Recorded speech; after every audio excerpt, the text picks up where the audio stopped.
Shabbat Shalom. Welcome once again to the Holy Convention of NCCI that Yahweh Elohim has seen fit to grace us with here in Atlanta. Truly, many people have desired to know the things that you know and have not known them. But see, we didn't have anything to do with that. That was Yahweh's choosing, and it's marvelous in our eyes simply because of the fact that we all know the type life that we've lived on this earth. And we know what we deserve, and what we deserve is really nothing. And I got the wrong notes here. But,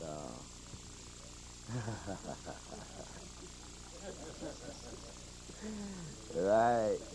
Have you out there parking cars next week. But let us always find time to give the thanks and glory to the God of Israel that he's seen fit to bring us together, to unite us as a family, because truly, before we came to NCCI, we had no idea of family. We thought that family was somewhere in Africa, anywhere. Right. And You're right, when you look right at it, that's just what it was, anywhere in Africa. We can't go back and say Africa's a big continent. And we can't go back and say, well, we can't. The only thing we can say is we came from the west coast of Africa. But then, as time come down to our deliverance, Yahweh began to send priests into his vineyard to gather the fruit thereof, so that when the Messiah comes, he can choose from the harvest that has been gathered. And he'll gather the sheep in his arms, and the chaff he will surely throw away. And we have an opportunity not to be chased. So let us think on these things as we read this book, and as we meditate on the true and living God, because truly, God is consuming fire, and one of these days, we're going to all stand before the judgment seat of Yahshua HaMashiach to give every man according as his works has been. What is this new thing, new kick, this new thing they're on about sending our students over to Johannesburg? I mean, what's with that? I don't know. I haven't the slightest idea. They've been sending niggas around the world for the longest, brother. I don't know what they're up into, man. I haven't even paid any attention. What I've been paying attention to is this New World Order. And something that's going to have effect on us as people. As far as what they're doing with a few of our students, if the students knew what I knew, they staff them over there. See, but they don't. They're caught up into the system of things, and they think that they're making things better for themselves. Oh, they're sending us over to Africa, child, right? And I hope you can't get back. But Brother Steve, read the offers of the church and invite him who stands at the door, that he may come in and sup with us and us with him, that we may continue to read out of this great legacy. Consider what we read, because Yahweh is one day going to judge us according to these things. Yes, sir. I'm going to read the oracles of the church, beginning at 1 Peter, chapter 4, verses 7 through 11. But the end of all things is at hand. Be you therefore sober, and watch unto prayer. And above all things have fervent love among yourselves, for love shall cover the multitude of sins. Use hospitality one to another without grudging. As every man have received a gift, even so minister the same one to another as good stewards of the manifold grace of Elohim. If any man speak, let him speak as to the oracles of Elohim. If any man minister, let him do it as of the ability which Elohim giveth, that Elohim in all things may be glorified through Yahshua HaMashiach, to whom be praise and dominion forever and ever. Amen. Amen. Ephesians chapter 4, verse 29.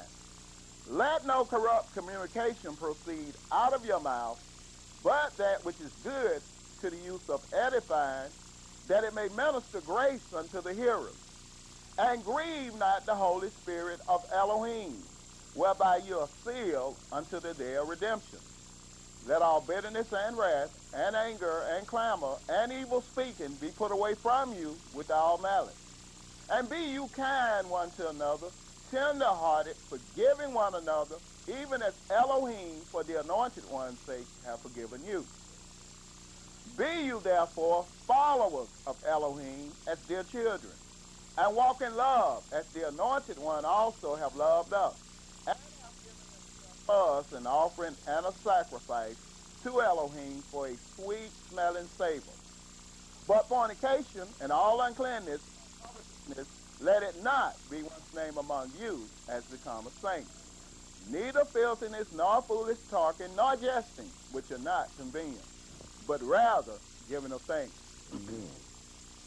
Revelation chapter 3, verses 20 through 22. Behold, I stand at the door and knock. If any man hear my voice and open the door, I will come into him, and will sup with him, and he with me. To him that overcometh will I grant to sit with me in my throne, even as I also overcame, and am set down with my Father in his throne.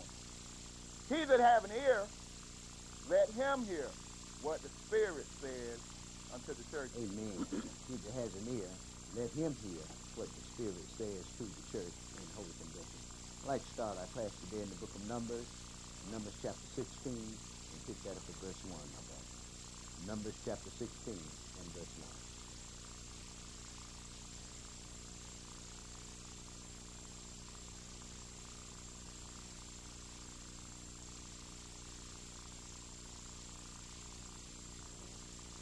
Verse 1.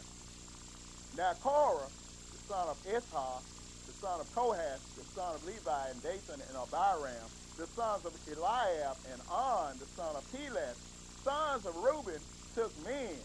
And they rose up before Moshe with certain of the children of Israel, 250 princes of the assembly, famous in the congregation, men of renown, and they gathered themselves together against Moshe and against Aaron, and said unto them, You take too much upon you, seeing all the congregation are holy, every one of them, and Yahweh is among them. Why then lift you up yourselves above the congregation of Yahweh? And when Moshe heard it, he fell upon his face. And Moshe spoke unto Korah and unto all his company, saying, Even tomorrow Yahweh will show who are his and who is holy. Amen. And will cause him to come near unto him, even him whom he hath chosen will he cause to come near unto him. This do, take you census, Korah and all his company, and put fire therein, and put incense in them before Yahweh tomorrow. And it shall be that the man whom Yahweh does choose, he shall be holy. You take too much upon you, you sons of Levi. And Moshe said unto Korah, Hear, I pray you, you sons of Levi. Does it seem but a small thing unto you that the Elohim of Israel have separated you from the congregation of Israel to bring you near to himself to do the service of the tabernacle of Yahweh and to stand before the congregation to minister unto them? And he hath brought you near to him, and all your brethren, the sons of Levi, with you. And do you seek the priesthood also? Now Yahweh has chosen you, see, and brought you into position. Now you're going to seek the priesthood? Go ahead, brother. Verse 11. Not you, have you been put into the priesthood? Will you seek the priesthood? Go ahead, brother. Verse 11. For which cause both you and all your company are gathered together against Yahweh. And what is Aaron, that you murmur against him? And Moshe sent to call Dathan and Abiram, the sons of Eliab, which said, We will not come up. We ain't coming. See? They came up and talked all that junk, but now when you send for them, what do you say? We ain't coming. We ain't got nothing to do with that mess. Man, we gonna hang out here. We gonna do what we want to do, right? Go ahead, brother. Verse 13. Is it a small thing that you have brought us up out of a land that floweth with milk and honey, to kill us in the wilderness, except you make yourself altogether a prince over us? Moreover, you have not brought us into a land that floweth with milk and honey, or given us inheritance of fields and vineyards. Will you put out the eyes of these men? We will not come up. And Moshe was very angry and said unto Yahweh, Don't you respect their offering. I have not taken one ass from them, neither have I hurt one of them. Moshe said unto Korah, be you and all your company before Yahweh, you and they and Aaron tomorrow. And take every man his censer and put incense in them, and bring you before Yahweh every man his censer, 250 censers. You also and Aaron, each of you his censer. And they took every man his censer and put fire in them, and laid incense down, and stood in the door of the tabernacle of the congregation with Moshe and Aaron. And Korah gathered all the congregation against them unto the door of the tabernacle of the congregation, and the glory of Yahweh appeared unto all the congregation. And Yahweh spoke unto Moshe and Aaron, saying, separate yourselves from among this congregation, that I may consume them in a moment. And they fell upon their faces and said, O Yah, the Elohim of spirits of all flesh, shall one man sin, and will you be angry with all the congregation? Someone has always got to stand in the breach between God and man. It always has happened, and it always will happen. See, when you get back, when Yahweh first started to deal with our people, when he called Abraham, Abraham was the one that stood in the breach between mankind and Yahweh. And then it was Isaac. And then it was Jacob. Then it was the 12 tribes. Then Yahweh called his people up out of Egypt, and he set things in order the way that he wanted things in order, and he put someone there to stand in the breach. You know why? Someone to bear the sins for the congregation. See, this is why I tell folks, watch what you do. Watch what you do, because somebody's got to carry that sin. Go ahead and read, brother. Verse 23. And Yahweh spoke unto Moshe, saying, speak unto the congregation, saying, get you up from about the tabernacle of Korah, Dathan, and Abiram. And Moshe rose up and went unto Dathan and Abiram, and the elders of Israel followed him. And Moshe spoke unto the congregation, saying, depart, I pray you, from the tents of these wicked men, and touch nothing of theirs, lest you be consumed in all their sins. So they got up from the tabernacle of Korah, Dathan, and Abiram on every side, and Dathan and Abiram came out and stood in the door of their tents, and their wives, and their sons, and their little children. Right. You ain't coming up. You're going to stand out here in the door of my tent. So, okay, well, I'm coming to you then. I'm coming to you for a purpose, though, see? You want to play games? You're going to see how far this thing will go. Go ahead, brother. Verse 28. And Moshe said, hereby you shall know that Yahweh hath sent me to do all these works, for I have not done them of mine own mind. Amen. If these men die the common death of all men, or if they be visited after the visitation of all men, then Yahweh have not sent me. But if Yahweh make a new thing, and the earth open her mouth and swallow them up with all that appertain unto them, and they go down quick into the pit, then you shall understand that these men have provoked Yahweh. And it came to pass, as he had made an end of speaking all these words, that the ground cleaved asunder that was under them. And the earth opened her mouth and swallowed them up, and their houses, and all the men that appertain to Korah, and all their goods. They and all that appertain to them went down alive into the pit, and the earth closed upon them, and they perished from among the congregation. And all Israel that were round about them fled at the cry of them, for they said, lest the earth swallow us up also. You know why they fled? Because they knew what was in their heart. See, they knew the rebellion that they had went through from the time that they came up out of Egypt. Every man knows what's in his own closet. Go ahead, brother. Yes, sir. Verse 35. And there came out a fire from Yahweh and consumed the 250 men that offered incense. Okay, my brother. These things confirm that the mighty I am of all generations has always been among men of his choosing. And the Spirit still has the same purpose of leading Yahweh's chosen to the promise that Yahweh made. But there have been always people that were made holy, that rebel against those put in position by the Spirit. Yet vengeance and mercy belong to Yahweh. and to show you that Yahweh is still in the process of leading man to the promised land, let's go in Ezekiel 37. Let's go in Ezekiel 37. See, these things, the things that we deal with, disprove the things that the churches are talking about. See?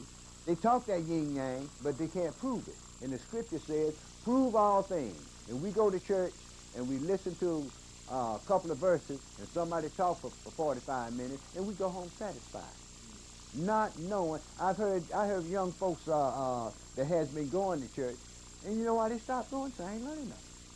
I've been going this since I was a little baby. And I ain't learned nothing yet. Right. Ezekiel 37, and pick this up at one. What do you expect to learn in Satan's house? Ezekiel 37, and pick that up at verse 1. That's all it is, brother. A bunch of junk. Satan sent people out in the streets, man, and they're corralling folks, man, tooth and nail. I mean, these whole houses are getting bigger and bigger and bigger. And what happens? The people don't know nothing. The people, you know why they take dead people in the church? Because they're dead and dead. Mm. You know, our people got so much off into the system. Basically, the reason why they're going to these churches is hope for prosperity, right? Mm-hmm. Prosperity. Mm-hmm. That's all it is. That's all it is. Listen to Creflo Dollar sometimes. Yeah, they had an article in the paper about him giving $100,000 to the youth. Ain't that something? And they were saying, well, that's money that they were given by people already. They're not doing anything. He hasn't done anything. That money came through the church, right? Right. And he is not supposed to put his hand in that money, you see, because number one, the money is gotten illegally. They tell people, say, to show you how stupid people are. They tell, well, I won't say stupid. I'll say to show you how lost people are. That's a better word. Forgive me for calling these people stupid. But they are stupid. To show you how stupid they are, a man will tell you, we're not under the law, we're under grace. But they go back in the law book, and they'll tell you, and pull out 10%. Then they'll tell you, say, well, we ain't living under the Old Testament. We living under the New Testament. Then they go to Malachi 3 and 8. Bring all the tithes in the storehouse and see if I won't pour out you a blessing that you won't be able to receive. Right, you're dying dead. as I was saying, I share with some of my coworkers the fact that I have cancer. And all of them are Christian, of course. And they come out praying for me. I be saying, please don't pray for me. See, I don't know which one of these gods you praying to. That's what I tell them. They just had Valentine. I don't know. They could have been praying to Cupid. Right. No. Don't. That's right. Don't pray. Don't pray for me this week. Don't about your business. Yeah. Yahweh take his business. Take care of his business. If he want me to die, I'm going to die. If he want to save me, he's going to save me. But don't you get it. Ezekiel 37. Pick this up at verse 1. The hand of Yahweh was upon me, and carried me out in the spirit of Yahweh, and set me down in the midst of the valley, which was full of bones, and caused me to pass by them round about. And behold, there were very many in the open valley, and lo, they were very dry. And he said unto me, Son of man, can these bones live? And I answered, O Adonai Elohim, you know. Again he said unto me, Prophesy upon these bones, and say unto them, O you dry bones, hear the word of Yahweh. The Messiah said there's going to come a time when all that in the grave shall hear the voice of the Son of God and shall come alive. Go ahead, brother. Verse 5. Thus saith Adonai Elohim unto these bones, Behold, I will cause breath to enter into you, and you shall live. And I will lay sinews upon you, and will bring up flesh upon you, and cover you with skin, and put breath in you, and you shall live. And you shall know that I am Yahweh. Sound like the creation of Adam, doesn't it? Go ahead, brother. So I prophesied as I was commanded, and as I prophesied, there was a noise, and behold, a shaking, and the bones came together, bone to his bone. And when I beheld, lo, the sinews and the flesh came up upon them, and the skin covered them above, but there was no breath in them. Then said he unto me, Prophesy unto the wind, prophesy, son of man, and say to the wind, Thus saith Adonai Elohim, Come from the four winds, O breath, and breathe upon these slain, that they may live. Then. So I prophesied as he commanded me, and the breath came into them, and they lived and stood up upon their feet, an exceeding great army. Then he said unto me, Son of man, these bones are the whole house of Israel. Behold, they say, our bones are dried, and our hope is lost.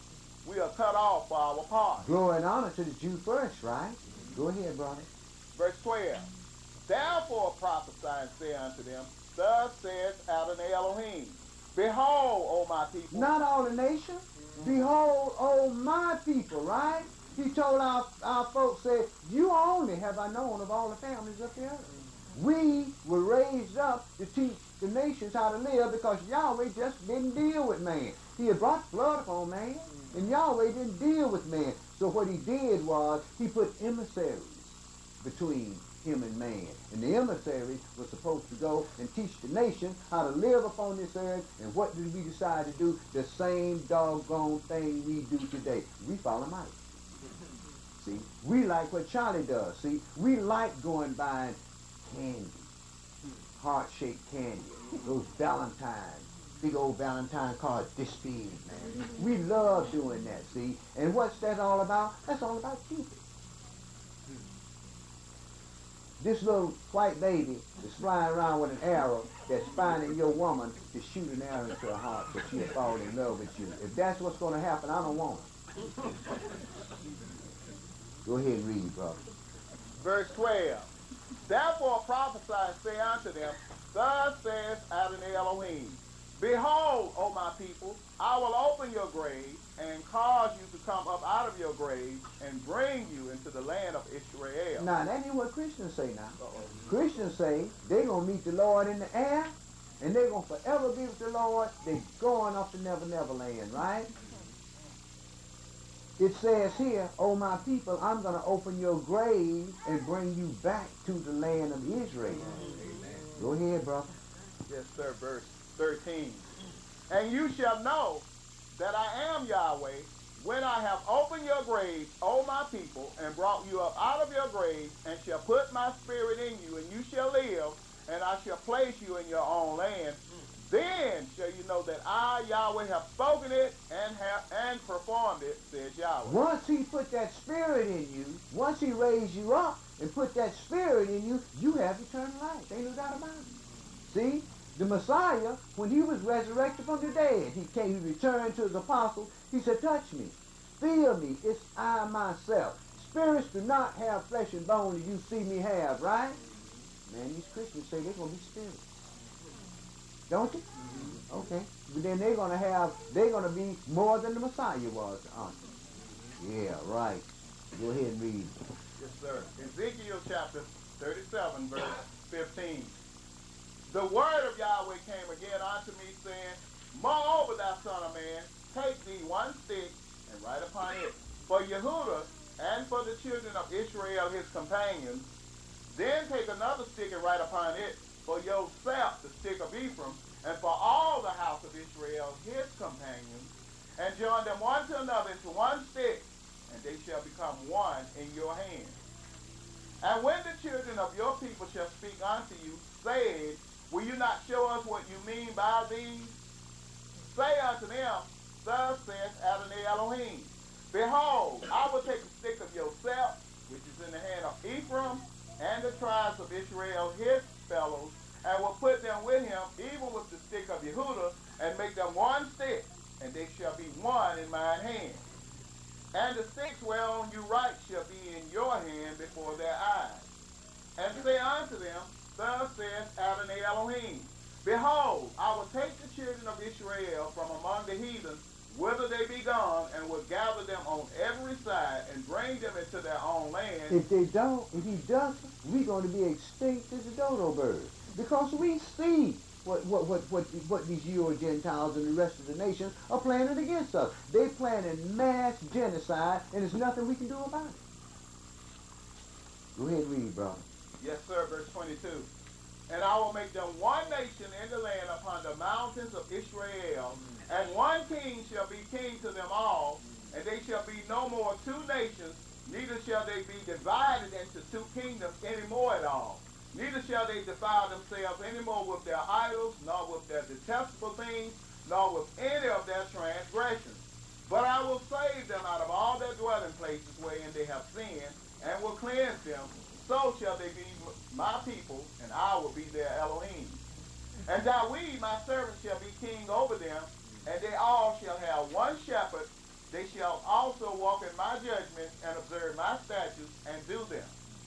And they shall dwell in the land that I have given unto Jacob my servant, wherein your fathers have dwelt. And they shall dwell therein, even they and their children and their children's children forever. And my servant Dawid shall be their prince forever.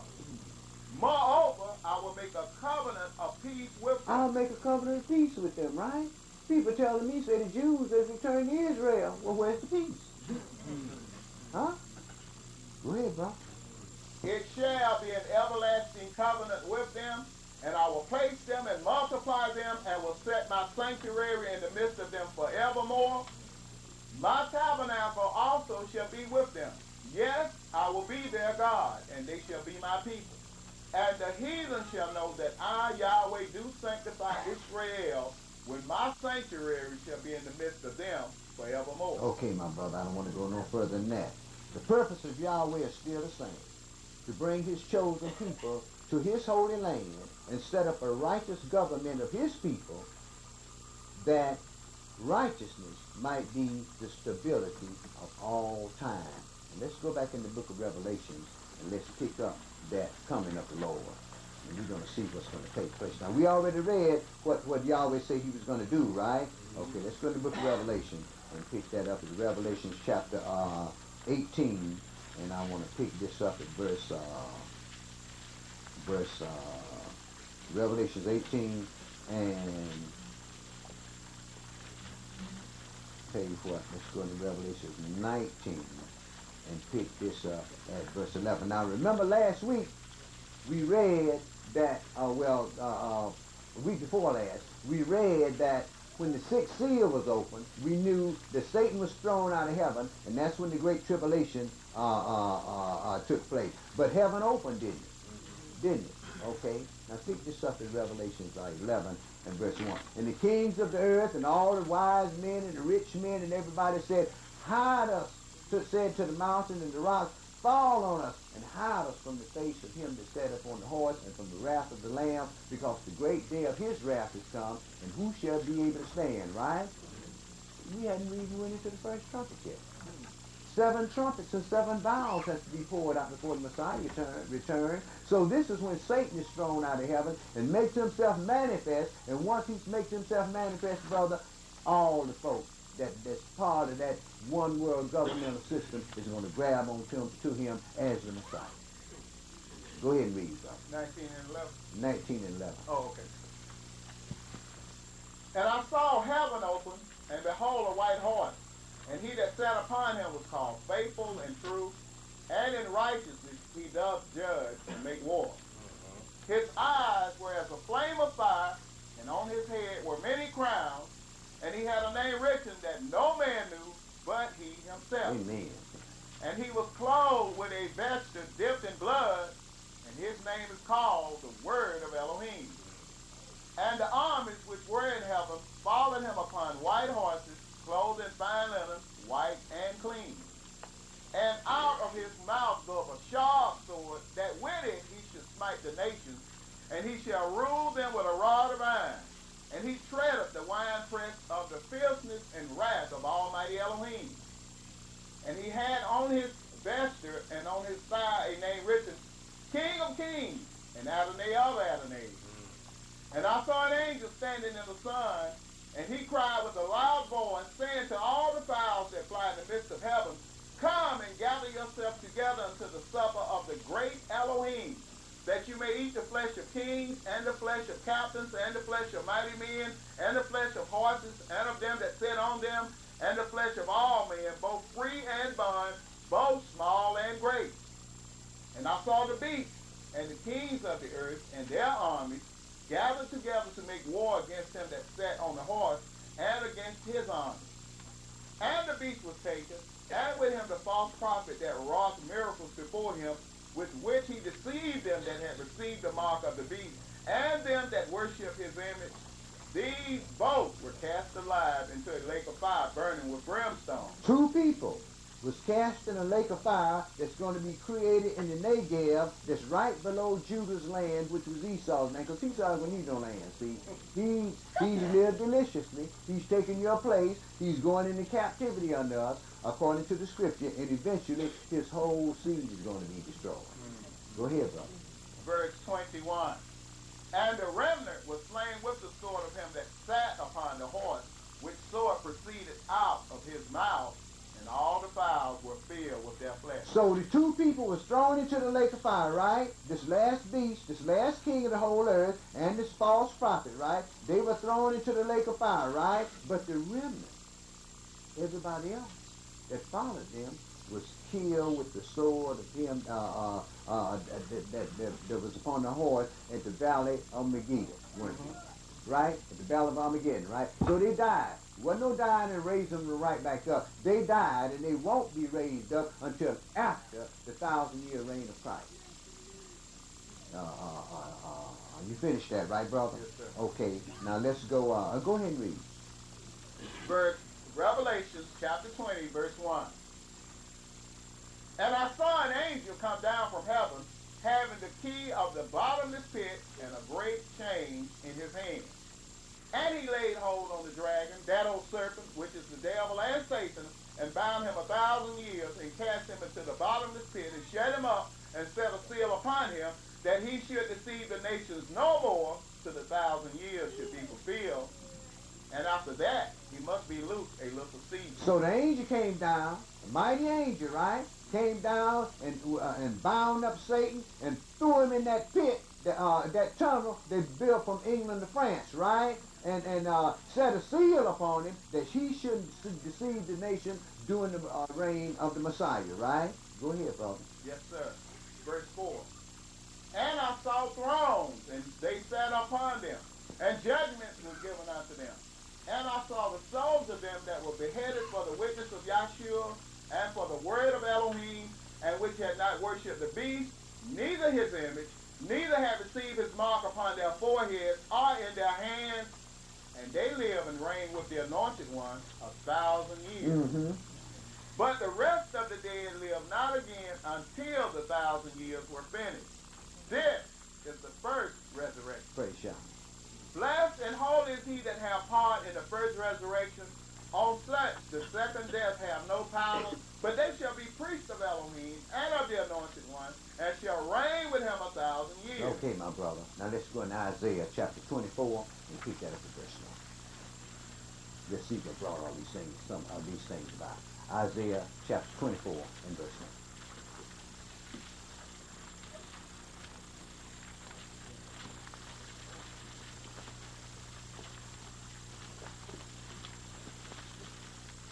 Isaiah 24, verse 1. Behold, Yahweh maketh the earth empty, and Yahweh maketh it waste, and turneth it upside down, and scattereth abroad the inhabitants thereof. And it shall be, as with the people, so with the priest, as with the servant, so with his master, as with the maid, so with her mistress, as with the buyer, so with the seller, as with the lender, so with the borrower. Hold up, brother. Who blew the ram's horn today? My brother. Who? My brother right there. I didn't hear. Yeah. Okay. Okay, brother. Go ahead.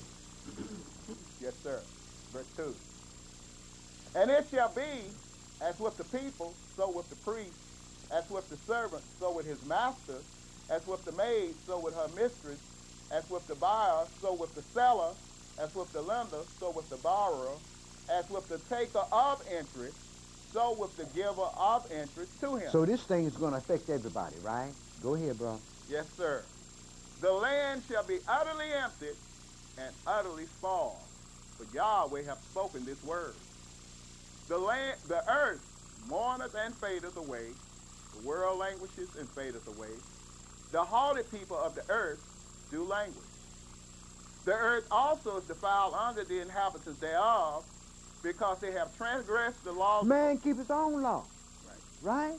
He said, the land, verse 3, the land shall be utterly empty and utterly spoiled. For Yahweh has spoken this word. Jeremiah and Isaiah told us that America's going to be gone at that time, right? Where you going to go when America falls? Huh? It's imminent that America is going to be destroyed. And you can go back in history and prove it. Every nation that has had Israel as their slave, Benjamin, Judah, and Levi, as their servants, has been systematically destroyed, haven't it? Huh? The Arabs in 606 BC, right? Now we walk around talking about Assalamu alaikum. See?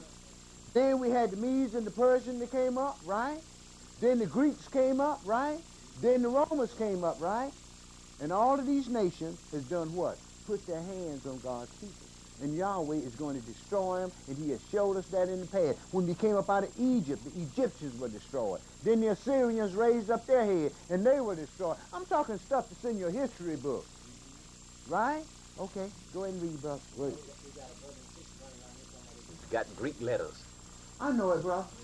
I know it. I mean, pay $200 and $300 for a good butt whipping. I said, no, I'm not that foolish. I wouldn't pay nobody to whip my behind. And John Y'all should have been watching this week the things that they showed on the History Channel about the Masonic Order. Oh, yeah, I saw And that. about those, what they call them people, them black knights that came up through there, which was really a spin-off the forerunner of Ku Klux Klan, right? Okay. Verse 4. The earth mourns and fades away. The world languish and fades away. The hardy people of the earth do languish. The earth also is defiled under the inhabitants thereof, because they have transgressed the laws, changed the ordinances, broken the everlasting covenant. The first thing that Yahweh blessed and sanctified was the Sabbath day. The first thing the Euro-Gentiles changed was the Sabbath day, right? And other folks just don't deal with it. See? Why? Because they worship the adversary, the devil. See, this is why people got so many problems against this book here, because this book testifies against them. So they go in here trying to pick out stuff. It don't work. Because history books back this up. Go ahead and read, bro. Yes, sir. Verse 6. Therefore have the curse devoured the earth, they that dwell therein are desolate. Therefore the inhabitants of the earth are burned, and few men left. The new wine mourneth, the vine languisheth, all the merry-hearted do sigh. The mirth of captives ceases, the noise of them that rejoice endeth, the joy of the heart ceases. They shall not drink wine with a song. Strong drink shall be bitter to them that drink it. The city of confusion is broken down. Every house is shut up, that no man may come in. There's a crying for wine in the streets. All joy is darkened. The mirth of the land is gone. In the city is left desolation, and the gate is smitten with destruction. When thus it shall be in the midst of the land among the people, there shall be as the shaking of an olive tree, and as the gleaming grapes when the vintage is done. They shall lift up their voice, they shall sing for the majesty of Yahweh, they shall cry aloud from the sea. And it was 144,000 that sang this song, was a new song. And no one could sing that song but the 144,000 that came from who? From your people. This is the best thing I've heard. This doesn't include anybody else. This is self-inclusion. It only talks about the house of Israel. And that's what folks don't want to deal with. You know why? We don't know who we are. That's why. We don't know who we are. And when we try to give somebody something, you know what we always try to do, man? Every time we go in here and try to deal with this thing here to show that Yahweh chooses what he wants to choose in this earth, you know what they tell me? Oh, man, Yahweh no respect of person. Well, why did one nation of people write the whole book? Yeah. Go ahead and read, brother. Yes, sir. Ezekiel chapter 24, verse 15. Wherefore glorify you, Yahweh, in the fires, even the name of Yahweh Elohim of Israel in the isles of the sea. From the uttermost part of the earth have we heard songs, even glory to the righteous. But I said, my leanness, woe unto me. The treacherous dealers have dealt treacherously. Yea, the treacherous dealers have dealt very treacherous. Let's go see. Hold your place right there, because we're coming back in Isaiah. Let's go in the book of Revelations again. Let's go in the book of Revelations, Revelations 13, and pick that up at verse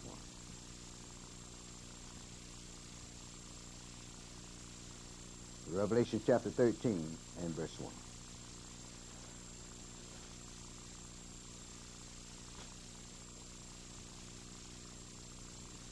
Come, sheepdog. Yes, sir. And I stood upon the sand of the sea, and saw a beast rise up out of the sea, having 7 heads and 10 horns, and upon his horns 10 crowns, and upon his head the name of blasphemy. And the beast which I saw was like unto a leopard, Alexander the Great. and his feet were as the feet of a bear, The Medo-Persian Empire, the Russia still called a bear. and his mouth as the mouth of a lion. That was Nebuchadnezzar, right, with the Arabs when they came in upon us, right? And Satan gave him his power and his seat and great authority. Satan gave all the nations, when we read Revelations 12, Satan, his markings were 7 heads and 10 horns and 10 crowns, right? There they are right there. All the nations up on the earth. And you know where I found that at? In this book here. See? I don't have to have no addition or something some man wrote last year, especially somebody from some other nation. See? I can go back in history. These Europeans made one mistake. You know what that was? They gave me some education. See? And showed me what was written in history. So, search the history book. Everybody read Macbeth and all that junk. What I care about Macbeth? This is what my thing was. The 7 heads, 10 horns, and 10 crowns, and it's written down through history. And all you got to do is pick up the books, their history books, the ones that they wrote. Pick up the history books that the Africans wrote. Pick up the history books that the Arabs wrote. And them 7 heads, and 10 horns, and 10 crowns came up on the scene to try to revive the Holy Roman Empire since Rome fell in 476 A.D. Go ahead and read, Steve. Yes, sir. Verse 3. And I saw one of his heads, as it were, wounded to death, and his deadly wound was healed, and all the world wandered after the beast. Rome fell in 476 A.D., right? And then now, there was one head that was wounded, right? Now, this deadly beast is coming back together, right? But what did the Bible tell us that the purpose of this beast was for? To destroy the mighty and the holy people. Look at us. Look at us. You can walk right down the street and talk to 10 different brothers or sisters, and every man got a different song, and every man got a different doctrine, and it ain't nothing about a bunch of arguments that can't prove none of it. Go ahead and read, Steve. Yes, sir. Verse 4. And they worshiped Satan, which gave power unto the beast. And they worshiped the beast, saying, Who is like unto the beast? Who is able to make war with him? And there was given unto him a mouth speaking great things and blasphemies, and power was given unto him to continue 42 months. And he opened his mouth in blasphemy against Elohim, to blaspheme his name and his tabernacle and them that dwell in heaven. And it was given unto him to make war with the saints. Somebody making war with us. Somebody has us turned against each other. Somebody is making war against us. We claim you're a Gentile. See? Folks used to call him the devil, right? The devil ain't the one that broke in my van. Them Europeans ain't the one that broke in my van out there and stole my TV. See? The devil is anybody, Satan's children. Whoever violates God's law, you're in big trouble, because you're following the ways of the adversary of the devil, right? And this is what this one world order is set up for. It's ran by who? The Look on the back of the dollar. It tells you the Illuminati, the Masonic Order, the Club of Rome, what they call that other thing, Skull and Bones, right? And the Rogue Scholars, right? And the Trilateral Commission. By the way, which Andy Young was a member of at one time. Now check that out. Then once they busted that brother, passing them secrets to them Arabs over there, what did they do? They busted him down. He was ambassador to the United Nations. They busted him down and promised him the mayorship of Atlanta, and didn't he get it? Don't read, brother. See, our politicians, they worship Satan too. They don't care nothing about you.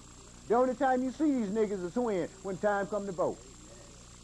Then here they come with little candy and little loudspeakers. I don't need no candy. I need deliverance. Kiss the babies in. Yeah, kissing on my baby. Go ahead and read, brother. Verse 7. And it was given unto him to make war with the To saints, make war with you. Go ahead, brother. and to overcome them. And power was given him over all kindreds and tongues and nations. And we see this in the making. We see this in the making, but you know what people try to do? People try to disprove all these prophets. You know why? Our people wrote it. That's why they're trying to disprove it. Go ahead and read, brother. Yes, sir, verse 8. And all that dwell upon earth shall worship him, whose names are not written in the book of life of the Lamb slain from the foundation of the world. If any man have an ear, let him hear. He that leadeth into captivity shall go into captivity. He that killeth with the sword must be killed with the sword. Here is the patience and faith of the saints. And I beheld another beast coming up out of the earth, and he had two horns like a lamb, and he spoke as a dragon. He had two horns like a lamb, right? Now this is another beast, right? First we read about political Babylon, right? Now what we're reading about is ecclesiastical Babylon, the mother of all these whorehouses we got sitting on every corner. Go ahead and read, brother. Yes, sir, verse 12. And he exercised all the power of the first beast before him, and causes the earth and them which dwell therein to worship the first beast, whose deadly wound was healed. Amen. And he doeth great wonders, so that he maketh fire come down from heaven on the earth in the sight of men, and deceiveth them that dwell on the earth by means of those miracles which he had power to do in the sight of the beast, saying to them that dwell on the earth, that they should make an image to the beast which had the wound by a sword and did live. Make an image. Make you an image, right? Make you an image. Not some statue standing out there. Make you an image to this beast, right? Now, we know that they've already blueprinted the genetic code. We know that they're growing ears and fingers and things on the back of rats, right? Well, this is going to be a man. This is going to be an actual man that they're going to give life to. And you mean to tell me that folks ain't going to worship him? Don't read, bro. Brother, they had all their medical experts saying that, I'm trying to, morally, cloning is not right, but it's on the way. Of course. It's right on the way. And they even had Michael Jordan on ET Entertainment tonight. Mm-hmm. And they were saying if they clone him, he might not be Michael Jordan, the basketball player, but he could be an accountant or a banker. They were just exaggerating a whole lot. I mean, they were saying this thing is on the, what you say, on the wings of the wind? Right, right. Well, didn't they've already shut? Didn't they do Dolly? Right. Huh? But they say she's not perfect. Why she ain't? She look just like the other one. Yeah, but they're saying they hadn't really perfected clone that. They don't think it's perfection yet. And They're now, medical practitioners. They're still practicing. Mm-hmm. But see, once Satan gives them this power, then they're going to perfect that. Because Yahweh's word, not because Satan says so, but because Yahweh says so. And like I keep telling y'all, Satan works for Yahweh just like other folks do. Yeah, he does what Yahweh tells him to do. What he told him about Job. He said, Satan, have you considered my servant Job? That there's none as righteous as him? He said, I guess so. You done gave him everything you want, and you got your hedge around him. You take your hedge from around him, and I'll make you let him make him curse you to your face. He said, okay, you got him. Just don't kill him. Right. Right? He didn't kill him, did he? Okay. Yeah, they said it's only 3 years off, brother. 3 years away. Brother, it's only about, what's this, 01? It's only 3 years away before the euro takes over the world. Mm-hmm. And we see it on the money market right now. It's on, and those countries are coming together as fast as they can over there in Europe, aren't they? Okay. Yeah. They are about to impregnate a woman this March coming up with a clone. Brother. So they'll be doing it this March. Wasn't Hitler doing the same thing? Mm-hmm. Huh? Where do you think they got all this mess? They got a book that was written by the Germans in 1948 called Chemical and Germ Warfare that described the AIDS virus to a T. See? But that AIDS, see, they released that AIDS over there in Africa first, you see, to see how it affected black people. See? We're not Africans. See? They released it the wrong place, and it backfired on them.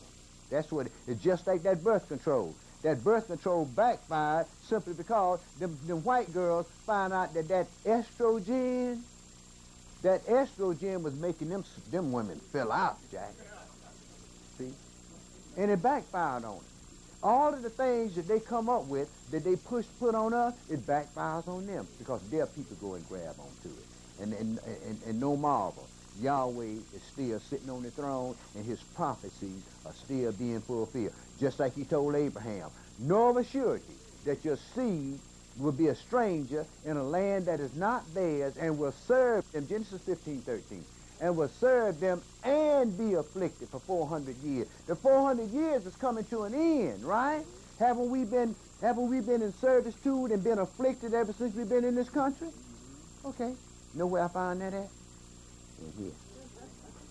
Right. Go on and read, brother. Verse 15. Of course you know. Yeah. Doesn't it go back to where it says that we are peculiar people? Mm-hmm. You know, the things that they try to do to us. Right. Backfire. Right. So we're peculiar generation. Right. Right. We're his chosen people.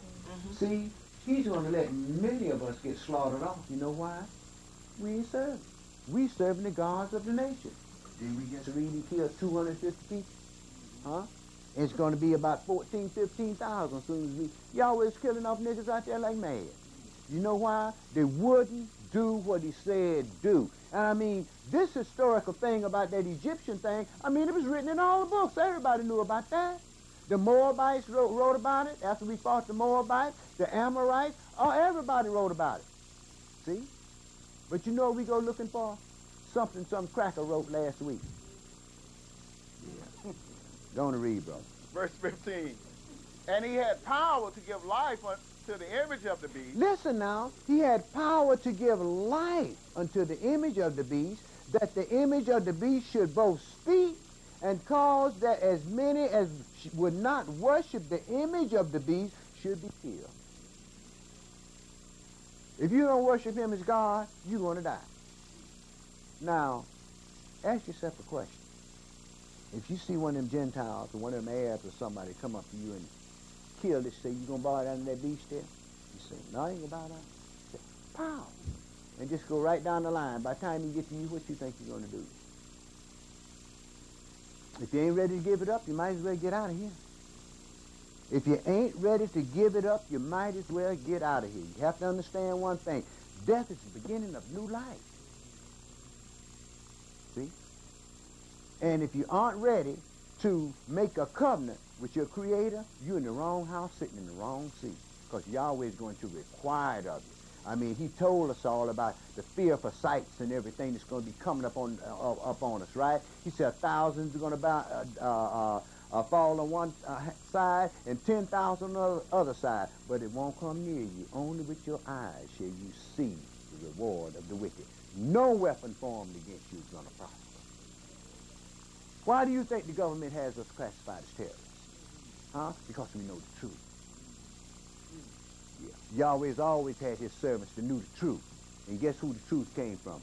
The truth has always came from among our people. The junk that them Europeans trying to practice that they call Christianity, it came from here. Didn't it? What did the Arabs over there do? They took it and switched the twins around. Say, well, see, right here where it said it was Jacob and Esau, it wasn't really these here. The Europeans twisted it around. For what reason? What purpose did it serve them? Go on and read, brother. Revelation chapter 13, verse 16. And he causes all, both small and great, rich and poor, free and bond, to receive a mark in their right hand or in their forehead. Aren't they perfecting that now? They're already talking about injecting those computer chips, right? Huh? They're always talking about the retina scan and all that stuff. And these people have these things set up in top security places right now to let you know that what the prophets had to say in 96 A.D. and what Daniel had to say in the 600s B.C. is right on the money. Go ahead and read, brother. Verse 17. And that no man might buy or sell, save he that had the mark, or the name of the beast, or the number of his name. Now, to show you how that will work, if any of y'all know anything about was living, or heard anything back during World War II, they issued stamps. And you couldn't buy sugar, flour, or none of that stuff without those stamps, could you? All right. If they did it back in World War II, don't you know they've got, with the technology they got today, they've got this thing more perfected? There's certain areas in the Pentagon that people can't go to unless they have identifying marks. And now they're dealing with that DNA. But see, that DNA is to separate all the other nations that has our blood in it from the other nations. That's what it's for. The people that have of those nations, rather, is to separate them, because if you got, they say, if you got one drop of black blood in there, you ain't pure. That's why they went into that. That's why Satan gave them that DNA thing. And he gave them that atomic energy so they'd have the power to destroy this country, like the prophet said. The prophet said, I'm going to kindle fires in her city that's going to devour her round about, didn't he? Okay. Going to read, brother. Yes. Elder, at the I have a friend that goes to the University of Georgia, and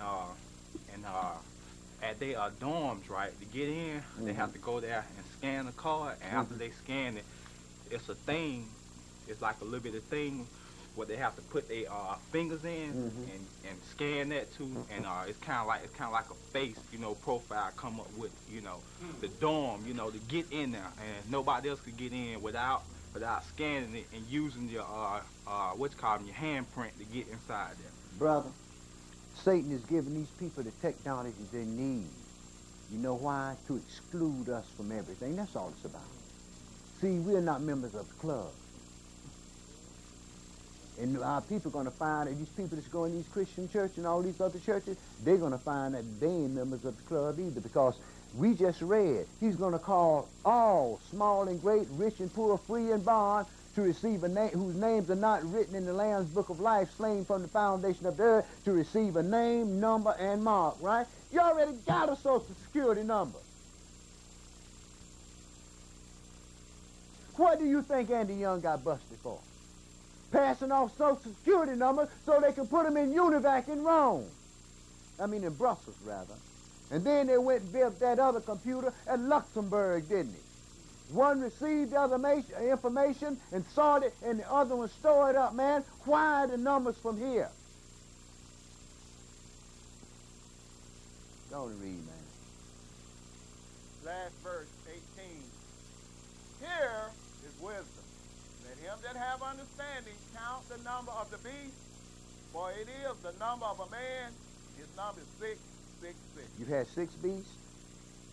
You've had this man's number 666.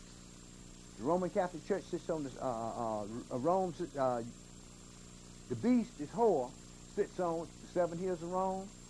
By the time Rome fell, history revealed that the 7 churches that we went and set up among the Euro-Gentiles, they didn't even exist no more, did they?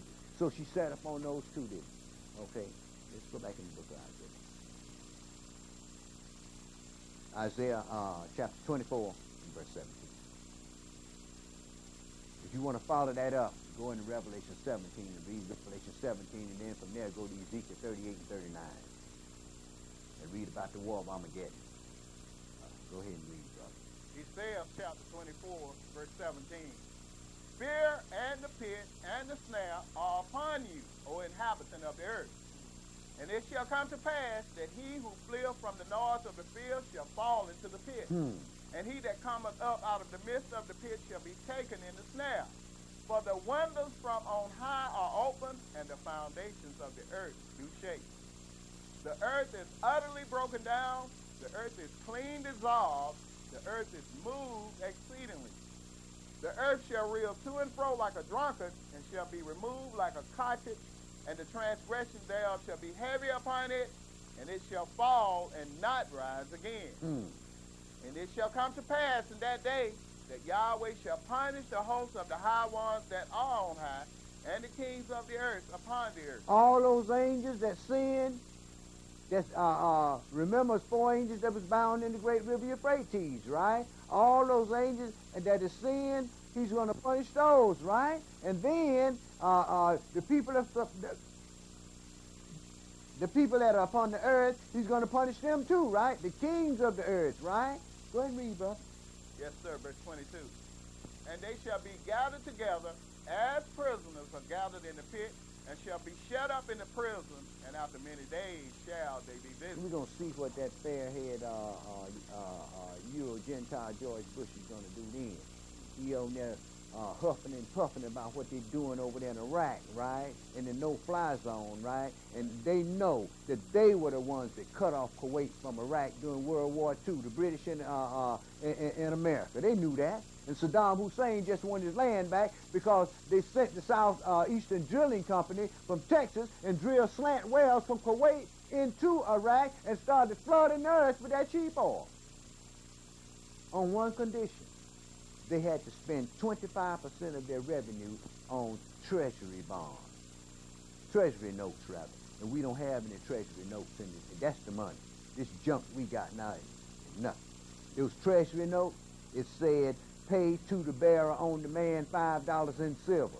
Pay to the bearer on demand $20 in silver, right? It affects their treasury, right? This here, when this go down, what they do? Burn it up and print some more. They know what they got it back with? Behind.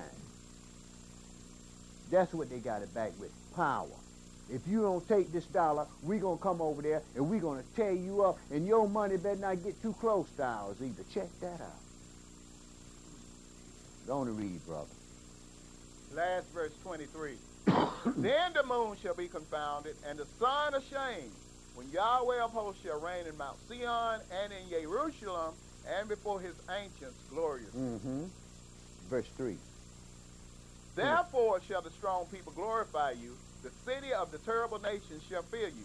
Ezekiel 25, verse 3. For you have been a strength to the poor, a strength to the needy in his distress, a refuge from the storm, a shelter from the heat, when the blast of the terrible one is as a storm against the wall. You shall bring down the noise of strangers as the heat in a dry place, even the heat with the shadow of a cloud. The branch of the terrible one shall be brought low. Praise Yah. And in this mountain shall Yahweh of hosts make unto all people a feast of fat things, a feast of wines on the leaves, of fat things full of marrow, of wines on the leaves, well refined. Amen. And he will destroy in this mountain the face of the covering cast over all people, and the veil that is spread over all nations. The curse devoured the whole, we just read that. Therefore, in Isaiah 24, therefore have the curse devoured the whole earth, right? But once he set up this kingdom here, he's going to destroy that veil that's over the people, right? Then men is going to see eye to eye. Why? Because Yahshua, HaMashiach, is going to be sitting on the throne. He's going to give orders to David. David's going to pass down those orders to the governors that's going to be scattered over the earth to run this earth, and Zechariah verified, and they're going to do it. And he said in Zechariah 14 chapter, if they don't keep up the Feast of Tabernacles, they ain't going to get no rain. He said, don't come up to next year, I'm going to put the plague on them. Yeah, you go, God. Go on to read, brother. Yes, sir, verse 8. He will swallow up death in victory, and Adonai Elohim will wipe away tears from off all faces, and the rebuke of his people shall he take away from off all the earth. For Yahweh hath spoken it. Amen. And it shall be said in that day, Lo, this is our God. We have waited for him, and he will save us. This is Yahweh. We have waited for him. We will be glad and rejoice in his salvation. Praise Yah. For in this mountain shall the hand of Yahweh rest, and Moab shall be trodden down under him, even as straw is trodden down for the dung. Moab. Let's look at Moab. Moab is the Palestinians, right? One of Abraham's nephew Lot's Both of them really are over there now, Moab and Ammon. But Moab is in the land right now, right? He said going to be trodden under you, under him, didn't he? But what did he say about Esau that's in there? Say he's going into captivity, didn't he? See, that's what I like about my Creator. That's what I like about Yahweh. He don't leave nothing for you to surmise. He don't leave nothing for you to sit up and meditate about. He said, prove all things. Take this book and go to the public library. That's all you got to do. Then folks say, well, white man wrote history. Right, he wrote it for his children to come. Right. And when you go back, you can go back and the kings that this book here talked about, before they even came up on earth, you can go and pick up them kings and read just what they was going to do. And they did just that. Go ahead and read, brother. Verse 11. And he shall spread forth his hands in the midst of them, as he that swimmeth spreadeth forth his hands to swim, and he shall bring down their pride together with the spoils of their hands. And the fortress of the high fort of your wall shall he bring down, lay low, and bring to the ground, even to the dust. In that day shall this song be sung in the land of Yehudah. We have a strong city, salvation will Elohim appoint for walls and bulwarks. Open you the gate, that the righteous nation which keep the truth may enter in. You will keep him in perfect peace, whose mind is stayed on you, because he trusteth in you. Trust you in Yahweh forever, for in the Lord Yahweh is everlasting strength. For he bringeth down them that dwell on high. The lofty city he layeth it low. He layeth it low even to the ground. He bringeth it even to the dust. The foot shall tread it down, even the feet of the poor and the steps of the needy. Praise Yah. The way of the just is uprightness. You, most upright, doth weigh the path of the just. Yea, in the way of your judgments, O Yahweh, have we waited for you. The desire of our soul is to your name and to the remembrance of you. With my soul have I desired you in the night. Yes, with my spirit within me will I seek you early. For when your judgments are in the earth, the inhabitants of the world will learn righteousness. Praise Yah. Let favor be shown to the wicked, yet will he not learn righteousness. In the land of uprightness will he deal unjustly, and will not behold the majesty of Yahweh. Now, it said, let favor be showed to the wicked, and they will not learn righteousness, right? 10 years after Messiah was resurrected from the dead, the angel of Yahweh came to Peter and told him to say, hey, go down there to Joppa, right? And you go down there to Cornelius. He's seen an angel of the Lord, and he's expecting you. You go down there and you tell him ways by which he shall be saved, right? Then he had already raised up Saul. Saul was well educated. He was educated by the finest rabbinical teacher in Jerusalem, Gamaliel. And Paul, he raised up Saul and sent Saul down there to teach them brothers, right? Because he was dealing with another nation of people. He sent Saul down there and he told them just what they had to do. So you got to come through us, right? They ain't got that set up that they have. We go to them. All the religions they practice, we go to them, don't we? Favor was shown to them, but they was told in the 2nd chapter of Romans. For when you are Gentiles who have not the law, do by nature the things contained in the law, these having not the law are law unto themselves. So they told us, well, you don't have to keep no law. We ain't going to be a law to ourselves and nobody else. We got our own law. Here it is, the Constitution of the United States.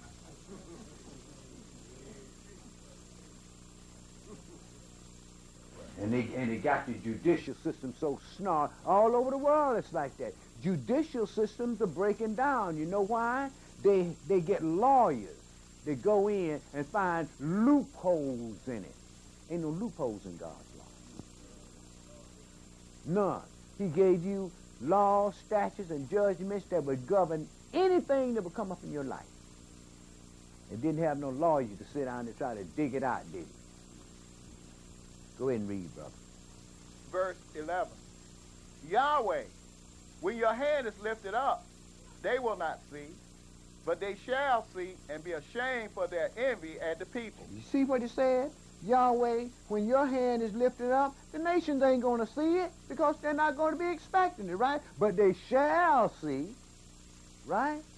And they're going to be ashamed of themselves because the envy they're going to have against Yahweh's people. Here's some slaves that they done washed our dirty linen for 400 years all over the earth, right? Now they're doing it by satellite, right? And then they're going to have to come down and bow down to you in order to survive. But see, it's never been in us. It's never been in us to deal treacherously the way that they do. It's never been in us to hate each other to hate other nations the way that they hate us. See, back in the late 40s and early 50s, what they did was they raised up these brothers from over in this country, the Judites, who didn't know who they were. They waved them up and told them, say, well, the white man is the devil. Wanted us to hate the white man, right? Well, what about the Hispanic just taking the job? Huh? What about the Africans that come over here can't stand you? Huh? What about the folks over there in India that's come over here to setting up businesses all in our neighborhood because we too stupid to come together and do it? Huh? Huh? Why don't we do it? Because Yahweh said, I've set every man's hand against his brother's hand. Didn't you say that? Look. Come, she, brother.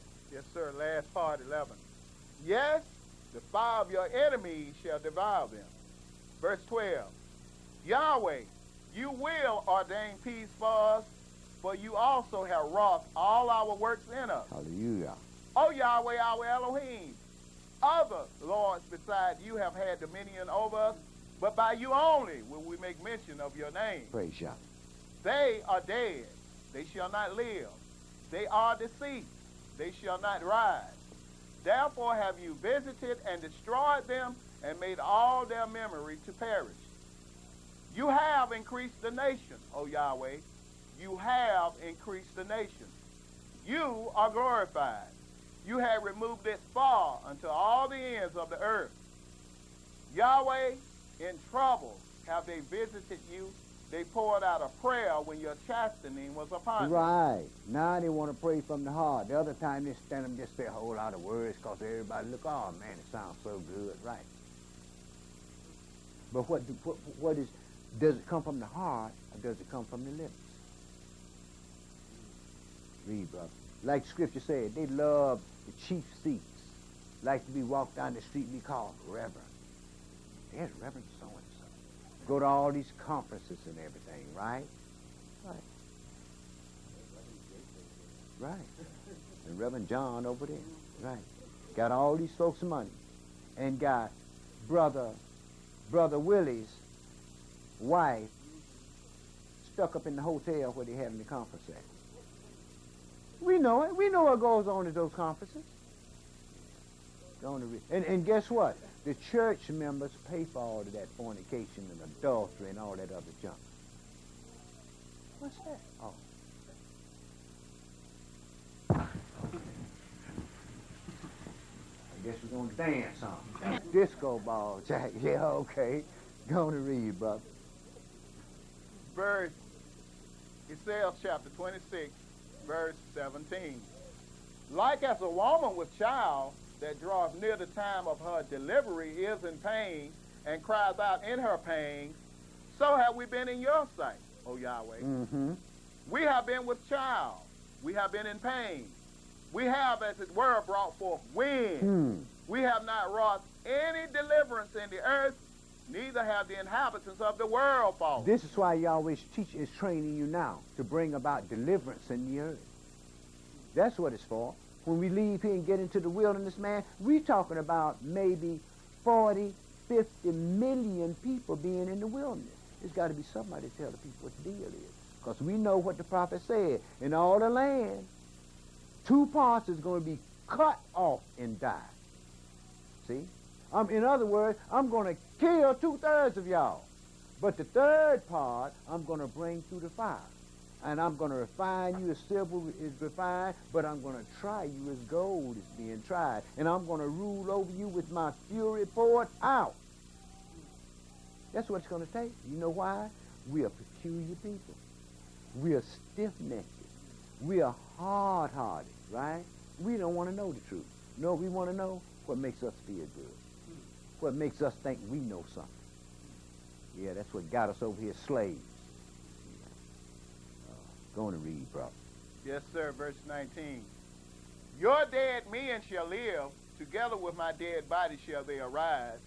Awake and sing, you that dwell in dust, for your dew is as the dew of herbs, and earth shall cast out the dead. Brother, that put that resurrection, that flying off the heaven thing, kind of knocks it down. Huh? Every time you go to a funeral, preachers stand up there and say, well, no, he's a good fella. Nigga ain't never been to church. But his family put a lot of money in church, right? And he's good members, mother of the church, deacons and everything. And the preacher sat up there and give a good eulogy about this nut, and everybody in church say, that brother there need to be tarred and feathered. They should have been got rid of it. They should have slung that brother up in space without a spaceship or a suit. Get him away from folks. We know that. But the church preacher tell that lie because he's getting that money. Preacher tell that lie and then say, he's in heaven now. And you looking at him laying there.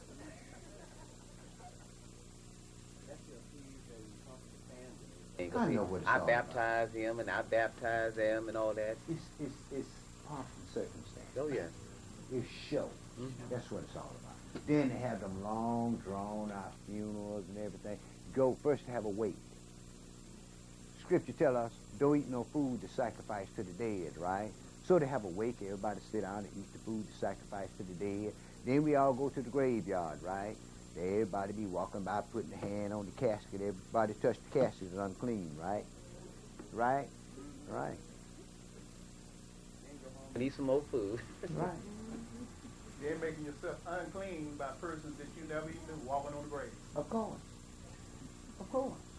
But see, we don't deal with these things because, see, we don't have any culture.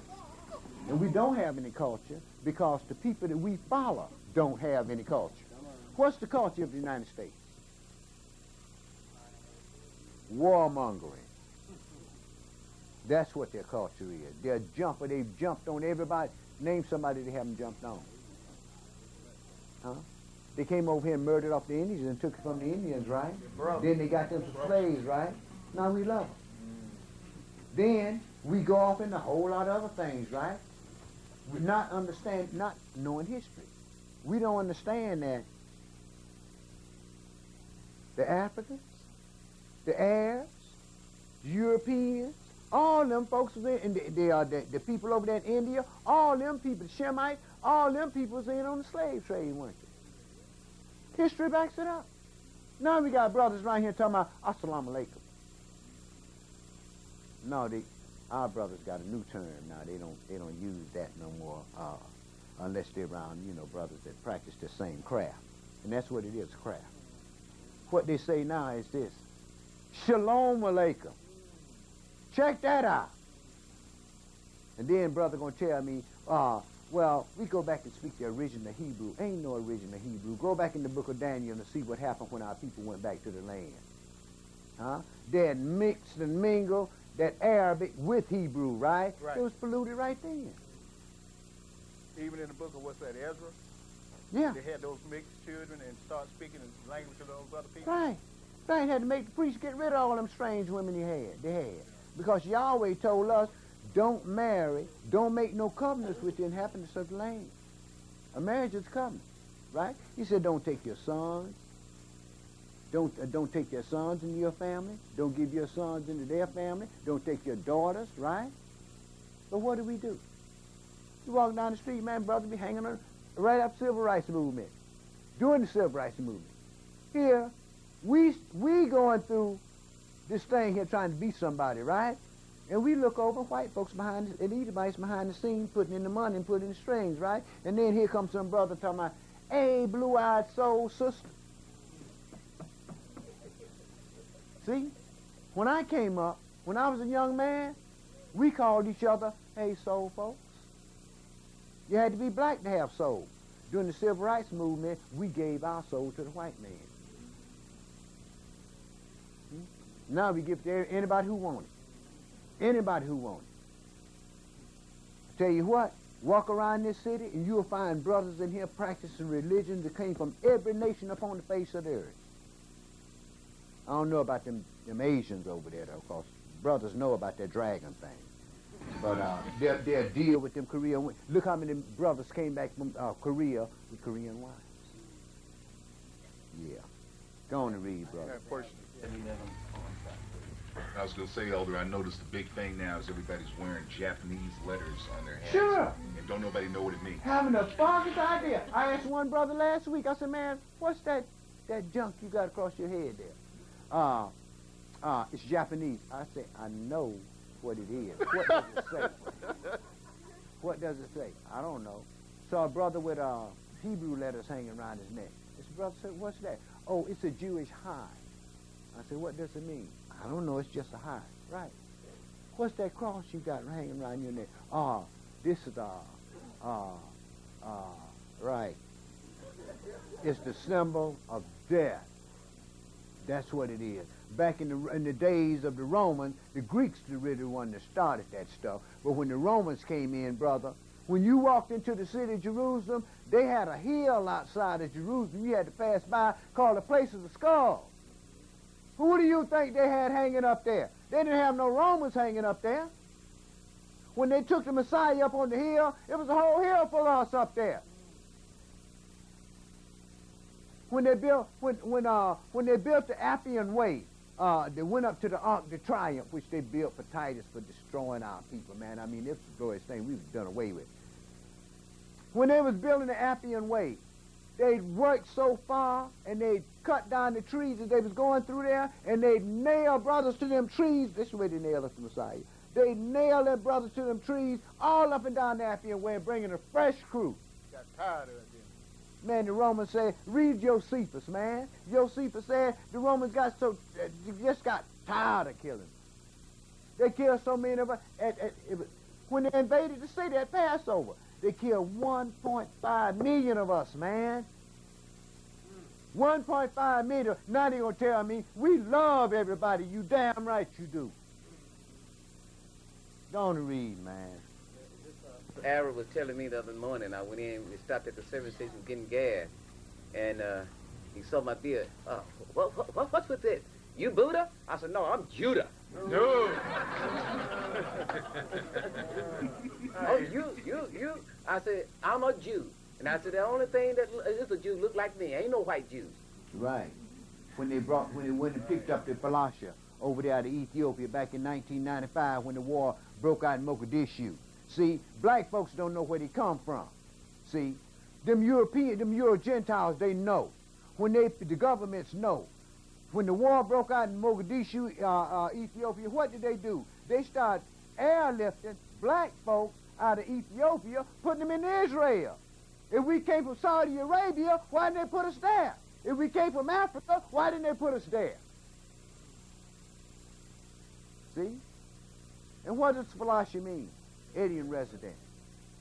All the Ashanti, the Bantu, and the Limbo people. All those are our people. And when we look at them on TV, we can see it. There was a distinct difference between us and the Africans. See?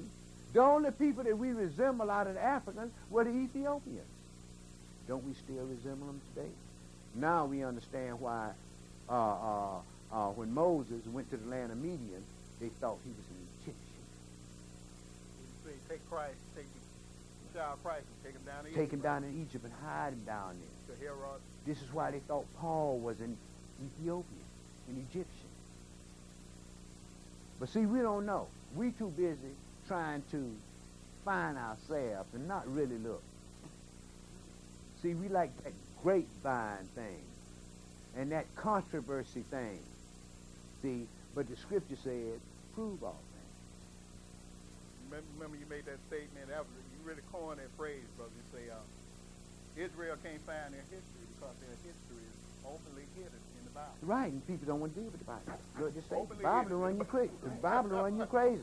White man wrote the Bible. He changed this, and he changed that. He didn't change this. Right? He didn't change We were told that we would be in a land, in captivity in a land that our fathers did not know of. When you go back in history, you'll find out that Solomon and the kings that came after did trade with the whole known world, didn't he? All the nations upon the earth. America hadn't been discovered by Euro-Gentiles. Well, the Indians over here. But as far as the power structure of Europe was concerned, they had the power brokers, the capitalists. They hadn't discovered America at that time. And truly, here we are. And just like he said, your sons and your daughters are going to be taken. We're going to read all this. So we could go on this finish up. Yes, sir. Ezekiel chapter 26, verse 20. Come, my people, enter you into your chambers and shut your doors about you. Hide yourself, as it were, for a little moment until the indignation be overpassed. For behold, Yahweh cometh out of his place to punish the inhabitants of the earth for their iniquity. The earth also shall disclose her blood and shall no more cover her slain. In that day, Yahweh with his sore and great and strong sword shall punish Leviathan, the piercing serpent, even Leviathan, that crooked serpent. And he shall slay the dragon that is in the sea. The dragon that is in the sea is this one world order that's coming up. That's what it is. We know that in the 2nd chapter of Daniel, the Euro-Gentile was given 2,520 years to rule. And we can go back and put our hand on the first Euro-Gentile in 539 BC, who was who? Darius. During the Medo-Persian Empire, wasn't it? Well, you know, that's a great thing. We got this legacy left when Muslims and Christians come up and say, brother, this European is ruling because Yahweh has put in them position, and the Bible backs it up. Of course it does. 539 BC, first European came in the rule. He was given the longest rule, 25. Didn't Noah say that Yahweh shall enlarge Japheth? Look at how much land he controlled and how long he's given to rule the earth. That's all we have to do. Go back into what Yahweh had to say, and that'll verify everything. But see, people don't want to deal with that. King James wrote the Hebrews facts right. Go on and read, man. Yes, sir, verse 2. In that day sing you unto her a vineyard of red wine. I, Yahweh, do keep it. I will water it every moment. Lest any hurt it, I will keep it night and day. Praise Yah. Fury is not in me. Who would set the briars and thorns against me in battle? I would go through them. I would burn them together. Or let him take hold of my strength, that he may make peace with me, and he shall make peace. Amen. He shall cause them that come of Jacob to take root. Israel shall blossom and bud and fill the face of the world with fruit. Israel shall blossom and bud and fill the face of the whole world with fruit, right? Holy place. Let's go in Revelations 21, I think it is.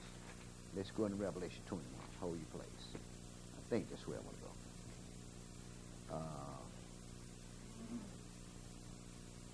Yeah, Revelation 21 and verse 9. Let's pick this up after the war that takes place after the war of Armageddon. See, he said he was going to save Gog and Magog, right? He's going to save them Europeans, right? The Europeans and Asians. And then after the 1,000 years, when Satan is loosed out of that bottomless pit, they're going to do what? He's going to go forth to the four corners of the earth to gather these nations together again, right? Now let's go and read and see what's going to happen here. Revelation 21, and pick that up at verse 9. And there came unto me one of the 7 angels which had the 7 vials full of the 7 last plagues, and talked with me, saying, Come hither, I will show you the bride, the Lamb's wife. Wait a minute, the Christian church say they the Lamb's wife. Okay, let's see. Verse 10. And he carried me away in the spirit to a great and high mountain, and showed me that great city, the holy Jerusalem, descending out of heaven from Elohim, having the glory of Elohim, and her light was like unto a stone most precious, even like a jasper stone, clear as crystal, and had a wall great and high, and had 12 gates, and at the gate 12 angels, and names written thereon, which are the names of the 12 tribes of the children of Israel. We got 7 seas upon the earth, right? Where's the gate? Where's their gate? Go on and read, brother. Yes, sir. Verse 13. On the east, 3 gates. On the north, 3 gates. On the south, 3 gates. And on the west, 3 gates. And the wall of the city had 12 foundations, and in them the names of the 12 apostles of the Lamb. And he that talked with me had a golden reed to measure the city, and the gates thereof, and the wall thereof. And the city lieth 4 square, and the length is as large as the breadth. 25 miles, either way you look at it. 25 miles, either way you look at it. 25 miles high, 25 miles the length, and 25 miles the breadth. Go ahead and read, brother. And he measured the city with the reed 12,000 furlongs. The length and the breadth and the height of it are equal. And he measured the wall thereof 144 cubits, according to the measure of a man, that is, of the angel. And the building of the wall of it was of jasper, and the city was pure gold, like unto clear glass. And the foundations of the wall of the city were garnished with all manner of precious stones. The first foundation was jasper, the second sapphire, the third chalcedony, the fourth an emerald, the fifth sardonyx, the sixth sardius, the seventh crystallite, the eighth beryl, the ninth topaz, the 10th chrysoprasus, the 11th jacinth, the 12th amethyst. And the 12 gates were 12 pearls. Every several gate was of 1 pearl, and the street of the city was pure gold, as it were transparent glass. And I saw no temple therein, for Adonai Elohim Almighty and the Lamb are the temple of it. And the city had no need of the sun, neither of the moon, to shine in it, for the glory of Elohim did lighten it, and the Lamb is the light thereof. And the nations of them which are saved shall walk in the light of it. Shall do what? Walk in the light of it, right? If you don't go in my gate, you can't come in. They're going to walk in the light of this city, right? Go ahead and read, brother. Yes, sir. And the kings of the earth do bring their glory and honor into it. And the gates of it shall not be shut at all by day, but there shall be no night there. And they shall bring the glory and honor of the nations into it. And there shall in no wise enter into it anything that defileth, neither whatsoever worketh abomination or maketh a lie. Okay, my brother, I don't want to go no further than that. As we see, the treacherous dealers, just like Isaiah said, the treacherous dealers had dealt very treacherously. But see, Yahweh let them know, your treachery and all that junk ain't going to work. I got something for you. I'm going to save my people, and my people are going to, they're going to be, their days are going to be forever, even forever and ever and ever. You mean forever and ever? Forever, ever? Let's go back in, where were we at? In Isaiah, huh? It's amazing how you got all the gates and the nation's going to work and walk in the glory. I'm looking for Muhammad's gate, Buddha's gate. I'm looking for all the Christian gates. I don't see nothing here. You haven't got it. None of that. You haven't got it. Righteousness is going to be the civility of the time. The scripture says, the stranger that dwelled among you, as you do, so shall he do. The stranger that dwell among you, they keep Passover, first let all his males be circumcised. See? Paul had told you a Gentile, said, well, look, when that problem came up about the circumcision, Paul didn't make no decision about it. He said, well, wait, let me go up to Jerusalem up here and talk to the council up here. He went up there and talked to the apostles and told them, let's don't bother with that. Let them be convinced in their own heart. Just tell them to keep some things that really upset these Jews here. You see? Say they got Moses that's read in the synagogue every Sabbath day. Let them hear Moses. And we read in Isaiah where it says, no stranger, uncircumcised in heart or in flesh, shall enter into the sanctuary of all the strangers that dwell among the children of Israel. Didn't it say that? Okay. Let's go back to Isaiah chapter, what was it, 28? 27. He says, 27 and verse 7. Have he smitten him as he smote those that smote him? Or is he slain according to the slaughter of them that are slain by him? In measure, when it shooteth forth, you will debate with it. He stayeth his rough wind in the day of the east wind. Right, because he said the wages of sin single is death. So he stays his rough wind in the day of the east wind. In other words, he gives us a chance to redeem ourselves. Why? Because of his love for you, Israel. He said, I'm married to you.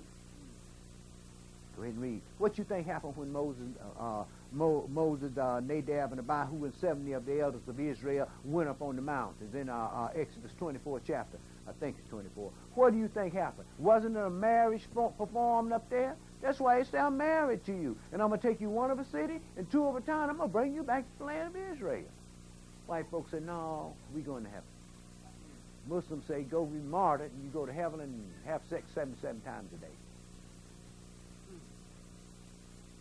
Wow, Jack, that's deep there. Yeah, go on and read, man. Verse 9.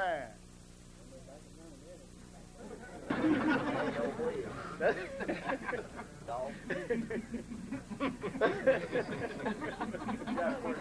deep, bro. That's really deep, ain't it? Yeah. I mean, if that's all I got to do, to live for, man. Yeah, I just going. If that's all I got to live for, then, brother, I don't even want to die. Just let me live forever. Right. Folks like to use things for pressure, to make you jump through hoops and all that stuff. If you're going to deal with it 77 times a day, you be jumping through hoops all the time. Yeah, go ahead, Rakeem. Reading here in Revelation 11, verse 1. Mm-hmm. And it says, there was given to me a reed like unto a rod, and the angel stood saying, rise and measure the temple of Elohim, and the altar, and them that worship therein. But the court which is without the temple leave out, and measure it not, for it is given unto the Europeans. So the Gentiles, they have to the Gentiles. Right. So in out of court. Right. They've always been in out of court. According to the law, only the men of Israel was allowed in the sanctuary under the penalty of death. Paul told you a Gentile, say, Israel was given the covenants, the promise, the service, the giving of the law. Everything was given to Israel. You got to come to us, right? Now we go to this. Now we go to all the nations, right? The way that the temple was built, you had the outer wall, then you had the court of the strangers, right? Then you had on the sacred wall in the court of the women. Then you had the court of the men of Israel. Then you had the court of the priests. And it's going to be set up the same way. It's going to be set up the same way. Ain't nothing changed. Ain't nothing changed. Yahweh haven't changed his mind about anything. Everything he told us from day one took place, hasn't it? Okay. Now it either has taken place or it's in the process of taking place. Go ahead and read. Yes, sir, verse 9. By this, therefore, shall the iniquity of Yaakov be purged, and this is all the fruit to take away his sin. Everything that's being done is the fruit of the captivity, the nations ruling over us, and all this stuff here, the confusion that's among us. It's what? It's designed to take away your sin. Let you look around and see where something's wrong. Why all these nations here got all these countries and governmental systems and everything set up, and black folks ain't, I won't say black folks, and the slaves in this country here ain't got a decent bank account. And we know it. We know what's going on. We ain't no fools. We look around. We see who runs the banking system. We see who controls. Look what happened. Look what happened a few years ago. The bankers decided, well, what we're going to do, we're going to get with these grocers and everything. What we're going to do, we're going to shut down these farmers. Got too many farms. And money scared it out too well. Now we got Arthur Daniels Midland, right? Kroger's, right? A&P, right? They control all the farm, all the food. Now, you notice how these people are moving these things further and further out of our neighborhood? You know why? They're getting ready to shut us down. Look what they did on the expressway when they showed y'all, man. They went up there and put walls on the side of the expressway talking about noise barriers. A few years ago, when they were showing these different housing projects and so forth that we lived in, right at the end of the program, this Gentile say, either one of these places can be turned into a minimum security detention center for less than $18,000. Now, why was that said?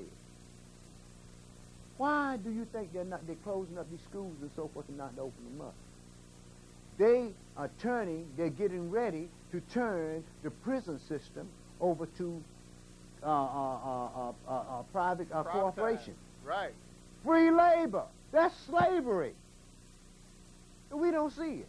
We're busy walking around here thinking we know something. And Yahweh has already told us, I'm going to have to come and open the prison houses to let my people out. Go right down the street over there on Memorial Drive and see the ratio of us that's in prison. Huh?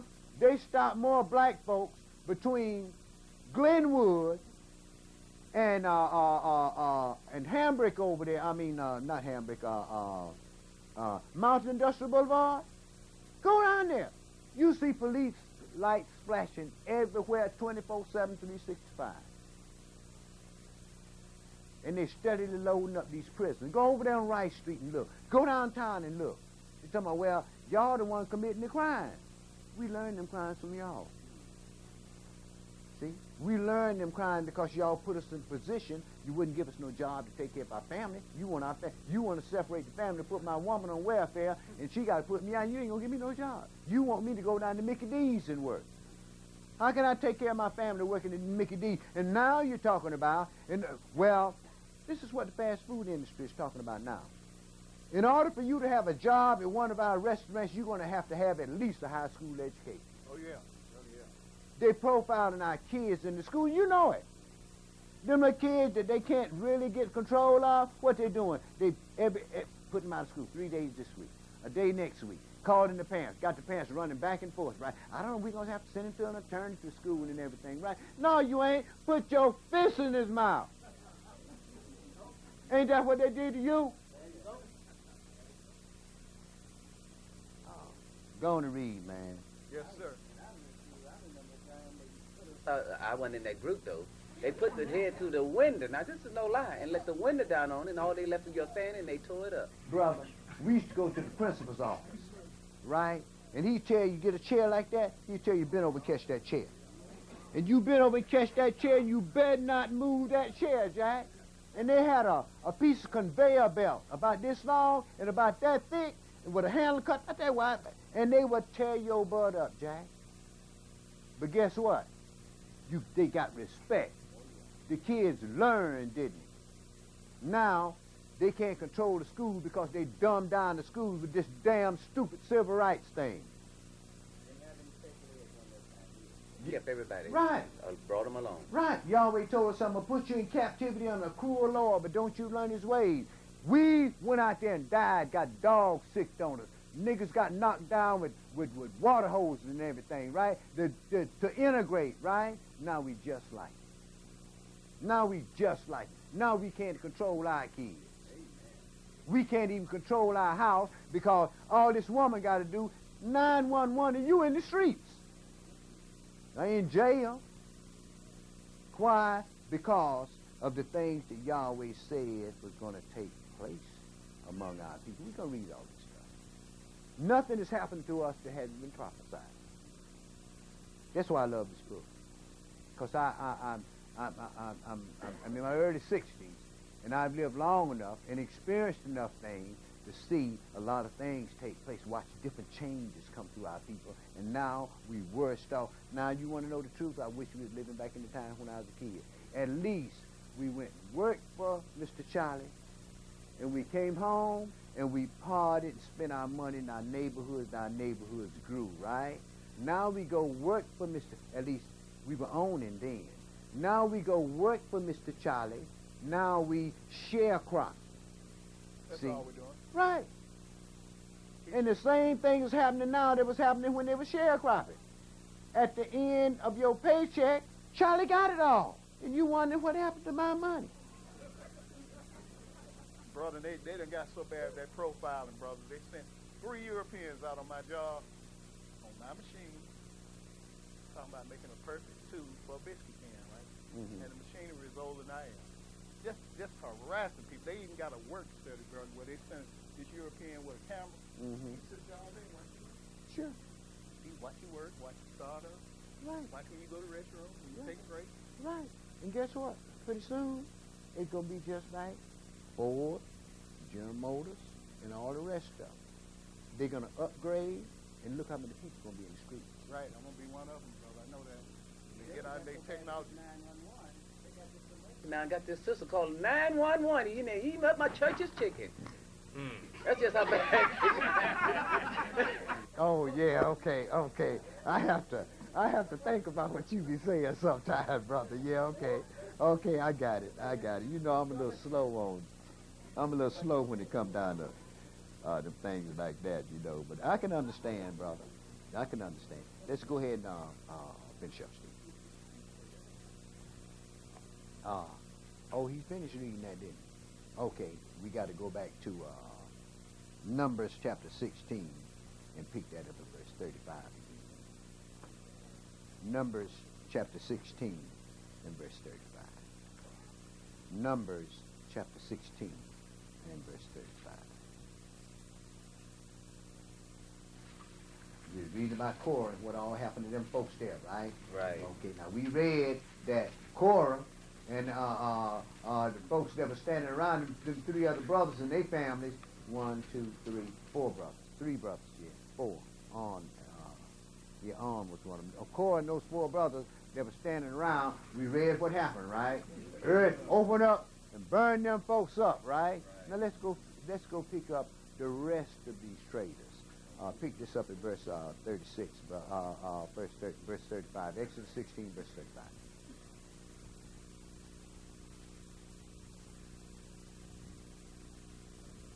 Numbers, I'm sorry, brother.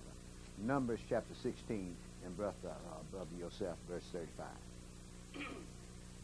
And there came out a fire from Yahweh and consumed the 250 men that offered incense. Now, you see what happened there? Killed off the whole lot of them, didn't he? Huh? But understand now, they offered incense to their Creator. Now, understand that. Let's go and read about that. Go ahead, brother. Verse 36.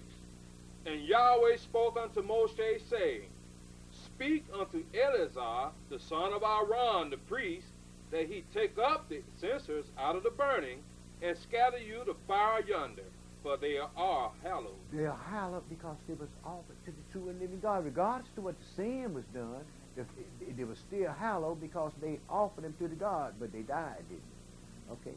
See, once Yahweh set some holy things in place, it's just like in the church. Yahweh set holy things in place. Folks come here and do great jobs, and then pretty soon they gone. The jobs still go on. Go ahead and read, brother. Verse 38. The censers of these sinners against their own souls, let them make them broad plates for a covering of the altar. Mm-hmm. For they offered them before Yahweh. Therefore they are hallowed. And they shall be a sign unto the children of Israel. You see why Yahweh saved those good works and so forth, so they'll be for a sign to let you know that what Yahweh set in place, He's going to continue. As a sign, not to the believers, but as a sign to those who believe not. Go ahead and read, brother. Numbers 16, verse 39. And Eleazar the priest took the brazen censers wherewith they that were burnt had offered, and they were made broad plates for a covering of the altar, to be a memorial unto the children of Israel, that no stranger which is not of the seed of Aaron come near to offer incense before Yahweh, that he be not as Korah and as his company, as Yahweh said to him by the hand of Moshe. But on the morrow, all the congregation of the children of Israel murmured against Moshe and against Aaron, saying, You have killed the people of Yahweh. Now you see what happened? You see what happened?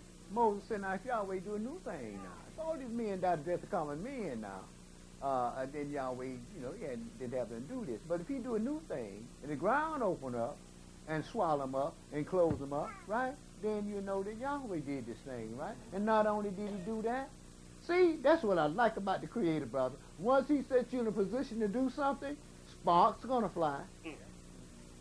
All you got to do is do what you supposed to do. Now, when you don't do what you supposed to do, then other folks gonna suffer for it. But the sparks is going to fly. Go ahead and read, brother. And it came to pass, when the congregation was gathered against Moshe and against Aaron, they looked toward the tabernacle of the congregation, and behold, the cloud covered it, and the glory of Yahweh appeared. And Moshe and Aaron came before the tabernacle of the congregation. And Yahweh spoke unto Moshe, saying, Get you up from among this congregation, that I may consume them as in a moment. And they fell upon their faces. And Moshe said unto Aaron, Take a censer, and put fire therein from off the altar, and put on incense, and go quickly unto the congregation, and make an atonement for them. For there is wrath going out from Yahweh, the plague is begun. When stuff started coming, what you have to do is you got to know what to do. And the only way you want to know what to do is that the Spirit of the Lord whispered in your ear. Go ahead and read, brother. And Aaron took as Moshe commanded, and ran into the midst of the congregation, and behold, the plague was begun among the people, and he put on incense, and made an atonement for the people. And he stood between the dead and the living, and the plague was stayed. Now they that died in the plague were 14,700, beside them that died about the matter of Korah. And Aaron returned unto Moshe unto the door of the tabernacle of the congregation, and the plague was stayed. There it is again. Someone has always got to stand in the breach. Always got to stand in the breach. The works we do are holy to the Messiah, whose spirit do we have as it pertains to the truth, and are done decently and in order. When we do the works in rebellion against the Spirit, the works are still holy, and many remain because they were offered to the Almighty. Yet one dies spiritually in their rebellion, and their ways become a sign to those not who fear not, but to those who fear. Deuteronomy chapter 4. Let's pick that up in verse 1, my brother. Deuteronomy chapter 4, verse 1.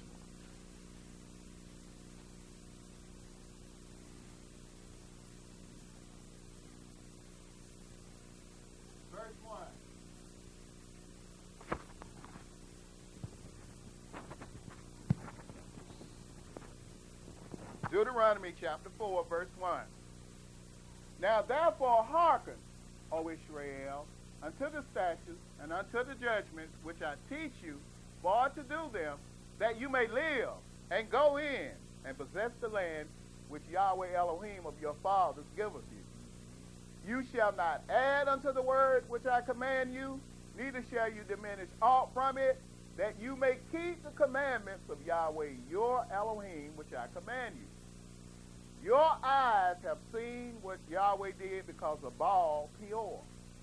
For all the men that followed Baal Peor, Yahweh your Elohim have destroyed them from among you. Y'all remember when he called Balaam to come and curse them people, and this brother and that Moabite worshiped Baal Peor, right? And he went and called Balaam to come and curse Israel, right? Balaam, angel was going to kill him in the beginning, but he told him, no, go ahead with it. You know why? He's going to kill him later on. And we're going to read that that Balaam was slain when Moses under the hand of Joshua. See, Yahweh's enemies, he lets you know who they are so you can keep track of them. So you keep track of them, then you do what he want to do to them. That way you'll know, don't you do that. That is no-no. Papa will get you for that. Our slavery over here don't tell us that, see. Us not knowing who we are and fishing around claiming we everybody else, see. That doesn't work any good for us. Yahweh has to show us who we are and show us what's going to happen when we don't do what he's supposed to do. And you can look out in the streets there and you see what he's doing. See? But you got to have the Spirit in order to see these things. Why? Because it's not flesh and blood we rest with. It's powers, and principalities, and spiritual wickedness in exceedingly high places. Go ahead and read, brother. Yes, sir. Verse 4. But you that did cleave unto Yahweh, your Elohim, are alive, every one of you this day. Behold, I have taught you statutes and judgments, even as Yahweh my Elohim commanded me, that you should do so in the land whither you go to possess it. Keep therefore and do them, for this is your wisdom and your understanding in the sight of the nations, which shall hear all these statutes and say, surely this great nation is a wise and understanding people. No wonder they call us a bunch of fools. They said black folks ain't got no sense. See? He told us in verse 6, say, keep therefore and do them, for this is your wisdom and your understanding in the sight of all nations, which shall hear all these statutes and say, surely this great nation is a wise and understanding people. Like what he calls us today, niggers. Don't read, man. Verse 7. For what nation is there so great? And to show you that, it was a dude talking about Black History Month coming up, and he used it on TV. He used it on TV. He said he wanted to say Negroes, but he ended up saying niggers, a big monumental mistake. Now, white folks put him in office. Brothers won't vote for him no more. Don't read, brother. Yes, sir. Deuteronomy chapter 4, verse 7. For what nation is there so great who have Elohim so near unto them as Yahweh our Elohim is in all things that we call upon him for? Mm-hmm. And what nation is there so great that have statutes and judgments so righteous as all this law which I set before you this day? Only take heed to yourself and keep your soul diligently, lest you forget the things which your eyes have seen, and lest they depart from your heart all the days of your life, but teach them your sons and your sons' sons, especially the day that you stood before Yahweh your Elohim in Horeb, when Yahweh said unto me, gather me the people together, and I will make them hear my words, that they may learn to fear me all the days that they shall live upon the earth, and that they may teach their children. And you came near and stood under the mountain, and the mountain burned with fire unto the midst of heaven with darkness, clouds, and thick darkness. And Yahweh spoke unto you out of the midst of the fire. You heard the voice of the words, but saw no similitude. Only you heard a voice. And he declared unto you his covenant, which he commanded you to perform, even 10 commandments. And he wrote them upon 2 tables of stone. And Yahweh commanded me at that time to teach you statutes and judgments, that you might do them in the land whither you go over to possess it. Now, he wrote those on tables of stone, right? But the new covenant said, behold, the days come, saith Yahweh, that I'm going to make a new covenant with the house of Israel and the house of Judah, not according to the covenant I made with their fathers when I brought them out of the land of Egypt, because they disregarded my covenant, and I disregarded them. But this is the covenant I'm going to make with the house of Israel after those days. I'm going to write my laws in their heart, and in their minds will I write them, and I will be to them a God, and they shall be to me a people. This is why we study the law. This is why we've been in the law book for the last 3 months. And still haven't covered all the law. We skipped around in that, right? Give you something to read on your own. But for your information, we do print a categorized copy of the law and put it out there on the rack. So all you got to do is open it up and go to the category that it covers and tell a brother, say, no, brother, I can't deal with that. Go ahead and read it. Verse 15.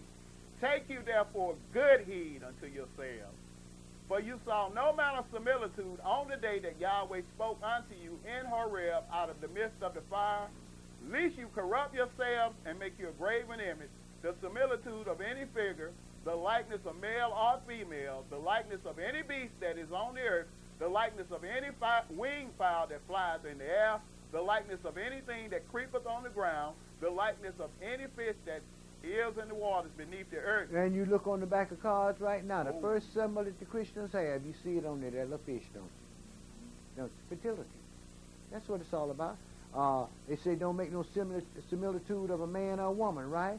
Who was Diana of the Ephesians? She was Astaroth to the Africans, right? Then the Euro Gentiles got her, she become Diana of the Ephesians, right? Now she's married. They took the statue that the Africans had of Nimrod and his mother, and now the Pope got it, saying it's Mary and Jesus. Go on and read, brother. It is. No, I saw a program. In fact, I think it was the congregation who did a program on it. Tamar and some sister Tamar and others.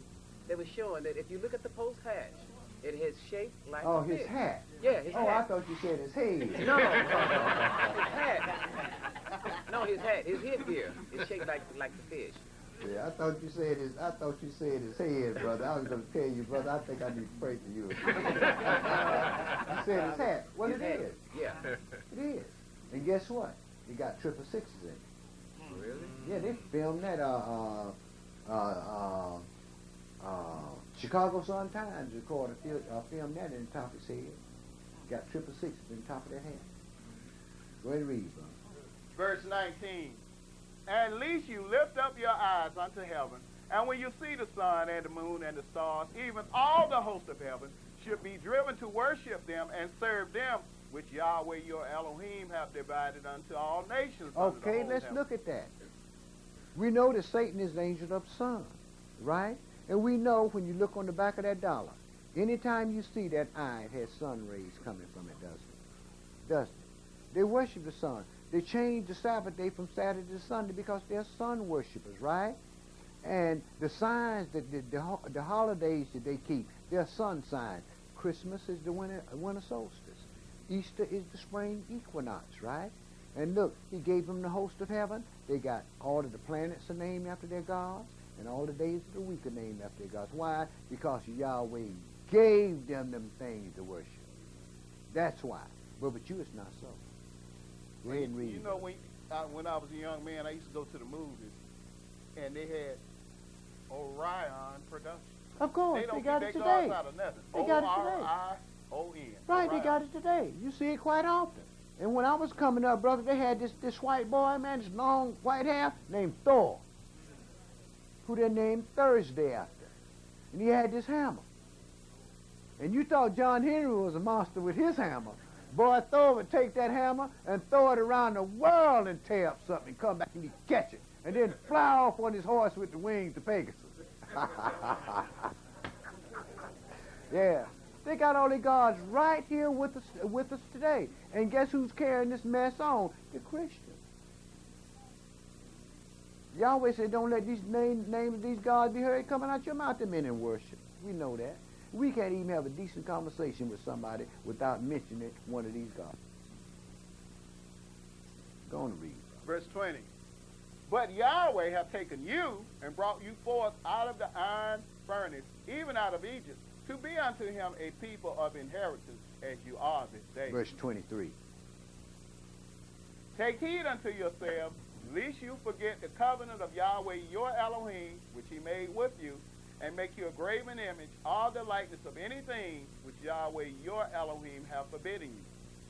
For Yahweh your Elohim is a consuming fire, even a jealous God. He said, take heed to yourself, lest you forget the covenant of Yahweh your Elohim, which he made with you, and make you a graven image of the likeness of anything, right, which Yahweh your Elohim has forbidden you. Now, we know the Christians got all kind of signs, right?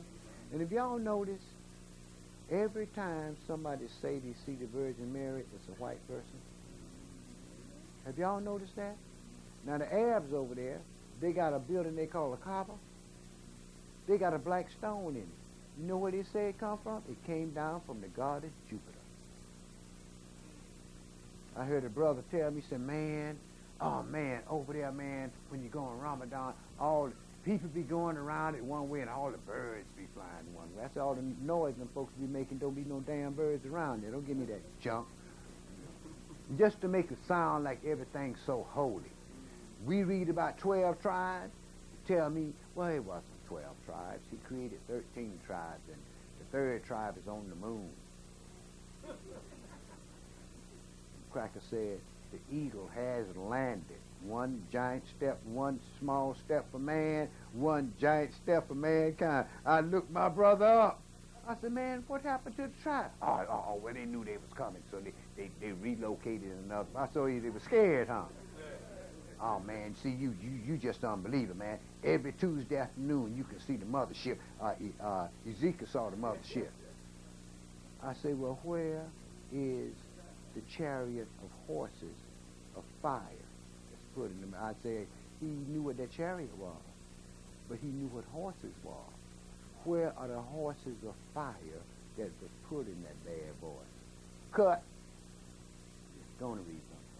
I was watching a program yesterday, and they said after they did their research, the United States trying to be the first to mount themselves off into the moon, he said they staged that whole thing. They never made it to the moon.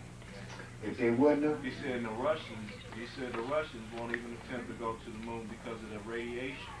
Let me tell you something. If they wouldn't have, Russia was their enemy at that time. They was in a space race. If they wouldn't have, Russia would have told them. The rocks that they brought back, brother, see, there's a lot of talk going on. See, this is why I say prove all things. The rocks that they brought back from the moon, they haven't even found the metallics on Earth that came from those rocks. See, folks talk. There was one gentleman, I saw that show, it was one European, he was contesting when everybody contested in the beginning, brother. When they brought them rocks and things back and they hadn't found none of that, nothing similar to that on Earth, that took care of it. I think myself, I think they actually went up there. If they wouldn't have, Russia was in a race for space with America. If they wouldn't have, Russia would have told everybody in the world about it. Yeah. I can believe that. Who? That we know about. No, they ain't went back no more, brother, but they got some stuff up there rolling around on Mars. Yeah, they say the moon ain't nothing. That's giving a hop. Do they mount up to heaven? They're going to bring him back down? Okay. They're trying to get away from here, brother, because they know, like Khrushchev told Eisenhower, we're going to bury you. It's given us by prophecy. They know what it is, so they're trying to get away from here. If they can control space, they can dominate this earth, man. They can make you do anything they want to do and tear up stuff and be 25 million miles away. Don't read, brother. Yes, sir.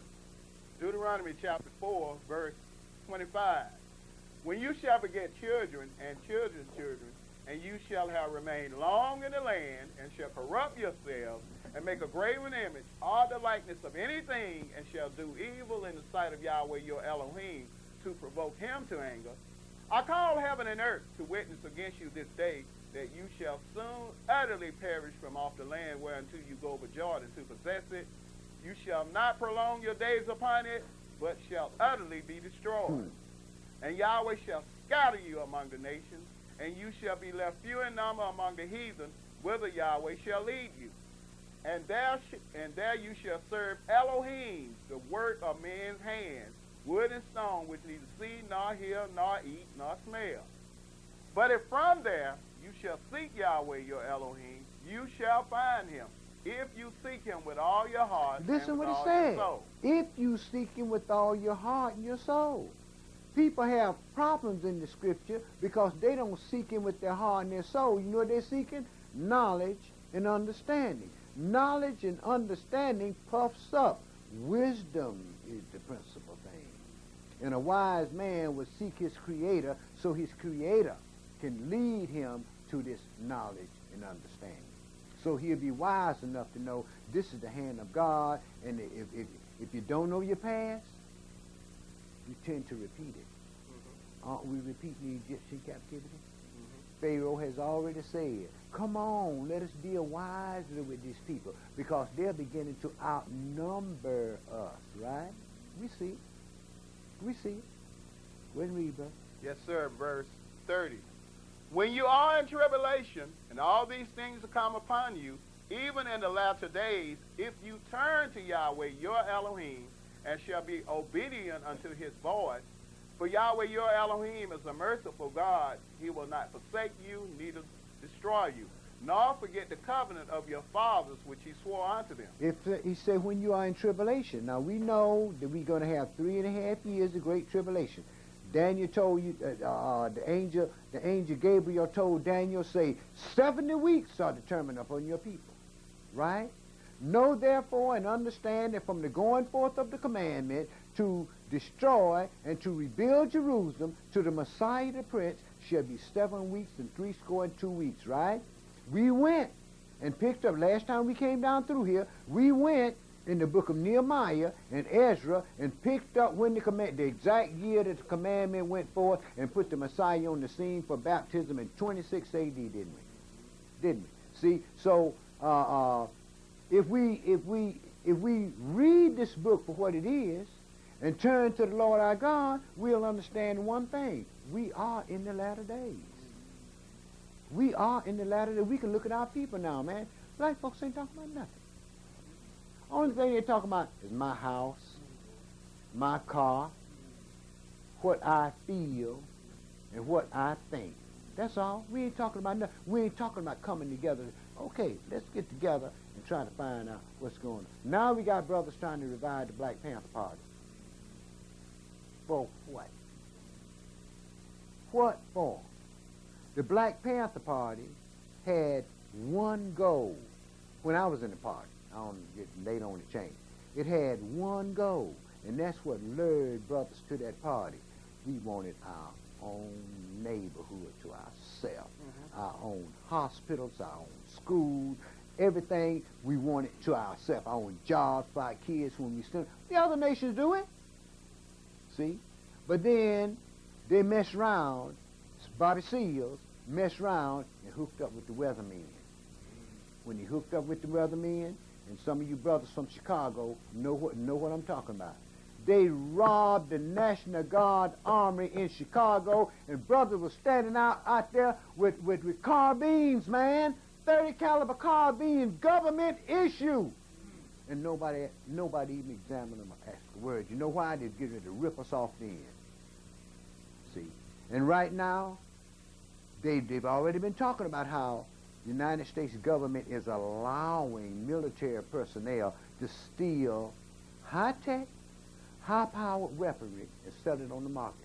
They got folks out here running around in these woods on these Gentiles' farms training themselves, haven't they?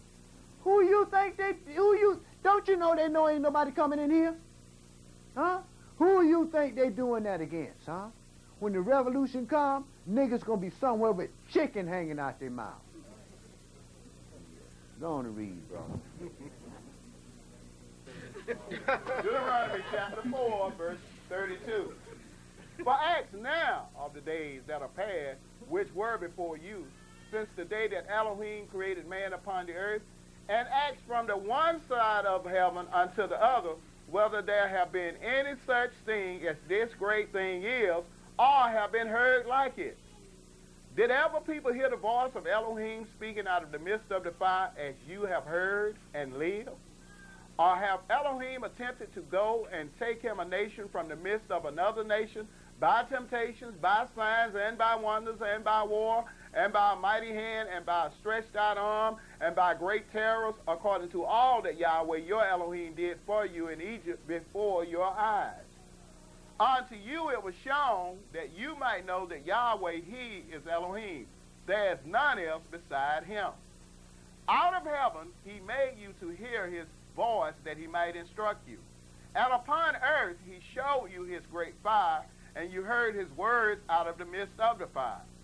And because he loved your fathers, therefore he chose their seed after them, and brought you out in his sight with his mighty power out of Egypt, to drive out nations from before you greater and mightier than you are, to bring you in, to give you their land for an inheritance as it is this day. Know therefore this day and consider it in your heart that Yahweh, he is Elohim in heaven above and upon earth beneath. There is none else. You shall keep therefore his statutes and his commandments, which I command you this day, that it may go well with you and with your children after you, and that you may prolong your days upon the earth, which Yahweh your Elohim giveth you forever. Okay, my brother, let's skip over to Deuteronomy chapter 28. Most of this is basically a reiteration of what took place. Let's go into chapter 28 and pick this up at verse 1.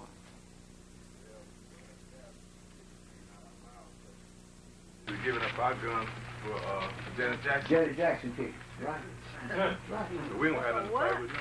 Well, brother, with the guns, with the amount of guns we got, we ain't got nothing to fight with. All the white folks got to do is start a war and let it go for about 30 minutes. And everything we have will be spent. You can go to the gun and night show. We be throwing the guns at them and throwing the rocks and everything, right? Man, them Europeans can move around satellites, man, and disintegrate folks. And we know it. We have no power. Didn't the Messiah, didn't Yahweh say, when their power is gone, then shall the end come? We haven't got the power. We haven't even got any financial power now because we too diversified. But it shows there that basically we are a peaceful people. We just don't believe in hard, guns and a lot of violent weapons. Man, Go more in that young group we got. Man, folks make us hard, man, by making life hard for us, man. That's what it is. But we don't bother anybody. Of course not.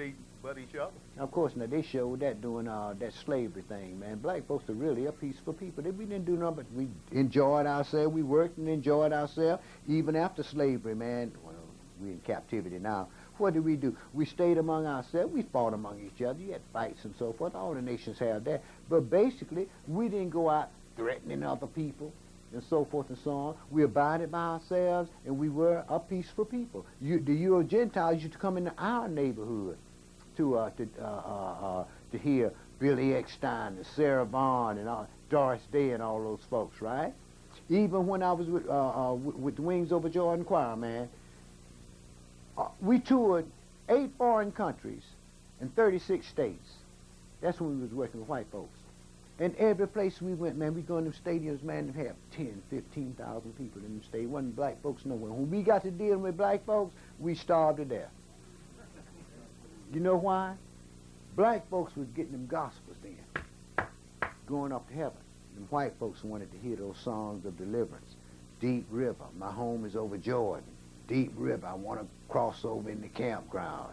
Trying to get ready to try on my long white robe and all those stuff, And all the songs that we sang were songs of deliverance of the people, and Yahweh made them. People loved those songs, man. We didn't sing no songs about Africa. We didn't sing no songs about Arabia. And the Euro Gentile did not teach us this book for us to sing the whole history of the children of Israel. See, what had happened was Yahweh has always had his people here, and he's always passed down that legacy from generation to generation for your sake. Because the last generation is here right here now. We the end of it. We the end of it. Go back and figure up the years that you or Gentiles were given the years, and you see. You write it to tail end of it. Go back and figure and find out when they brought the first indentured servants over here, and you can see.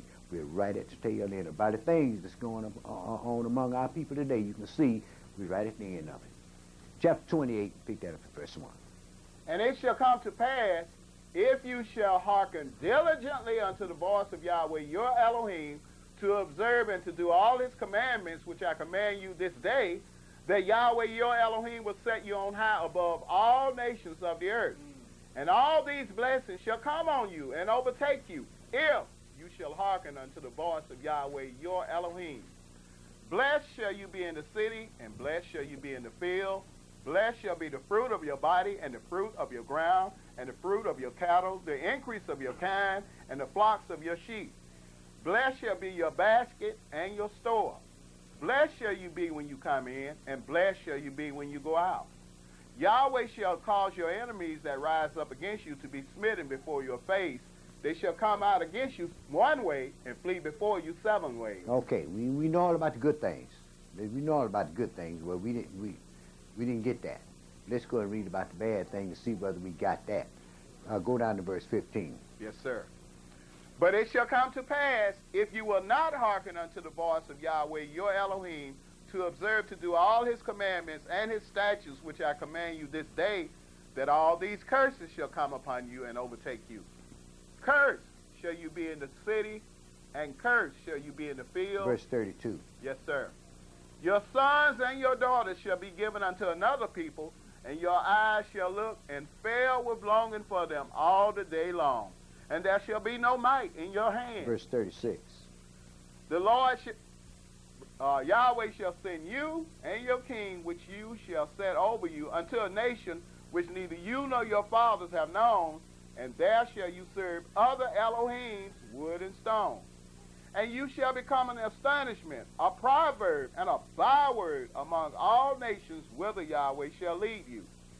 You shall carry much seed out into the field, and shall gather but little in, for the locusts shall consume it. Verse 41. You shall beget sons and daughters, but you shall not enjoy them, for they shall go into captivity. 43. The stranger that is within you shall get up above you very high, and you shall come down very low. He shall lend to you, and you shall not lend to him. He shall be the head, and you shall be the tail. Moreover, all these curses shall come upon you, and shall pursue you, and overtake you, till you be destroyed, because you hearken not unto the voice of Yahweh your Elohim, to keep his commandments and his statutes which he commanded you. And they shall be upon you for a sign and for a wonder, and upon your seed forever. Because you serve not Yahweh your Elohim with joyfulness and with gladness of heart for the abundance of all things, therefore shall you serve your enemies, which Yahweh shall send against you in hunger and in thirst and in nakedness and in want of all things. And he shall put a yoke of iron upon your neck until he have destroyed you. Yahweh shall bring a nation against you from far, from the end of the earth, as swift as the eagle flies. A nation whose tongue you shall not understand. A nation of fierce countenance, which shall not regard the person of old, nor show favor to the young. Verse 62. And you shall be left few in number, whereas you were as the stars of heaven for multitude, because you would not obey the voice of Yahweh your Elohim. And it shall come to pass that as Yahweh rejoice over you to do you good and to multiply you, so Yahweh will rejoice over you to destroy you and to bring you to naught. And you shall be plucked from off the land whither you go up to possess it. And Yahweh shall scatter you among all people, from the one end of the earth even unto the other. And there you shall serve other Elohim, which neither you nor your fathers have known, even wood and stone. And among these nations shall you find no ease, neither shall the sole of your foot have rest. But Yahweh shall give you there a trembling heart and failing of eyes and sorrow of mind. And your life shall hang in doubt before you, and you shall have fear day and night, and shall have none assurance of your life. In the morning you should say, with Elohim it were even. And at even you should say, with Elohim it were morning. For the fear of your heart wherewith you shall fear, and for the sight of your eyes which you shall see. And Yahweh shall bring you into Egypt again with ships, by the way whereof I spoke unto you. You shall see it no more again, and there you shall be sold unto your enemies for slaves, and no man shall buy you. He brought us into Egypt, which means a land of liberty, a land of bondage. Didn't he bring us over here in ships? So he brought us into Egypt again with ships, right? And we haven't seen the land anymore. And here we have been sold to our enemies for bondmen and bondwomen. And nowadays people don't even want to hire us. And let's go into verse 31 and conclude this verse 31 and verse 14. Chapter 31? Yeah, chapter 31, Deuteronomy 31 and verse 14.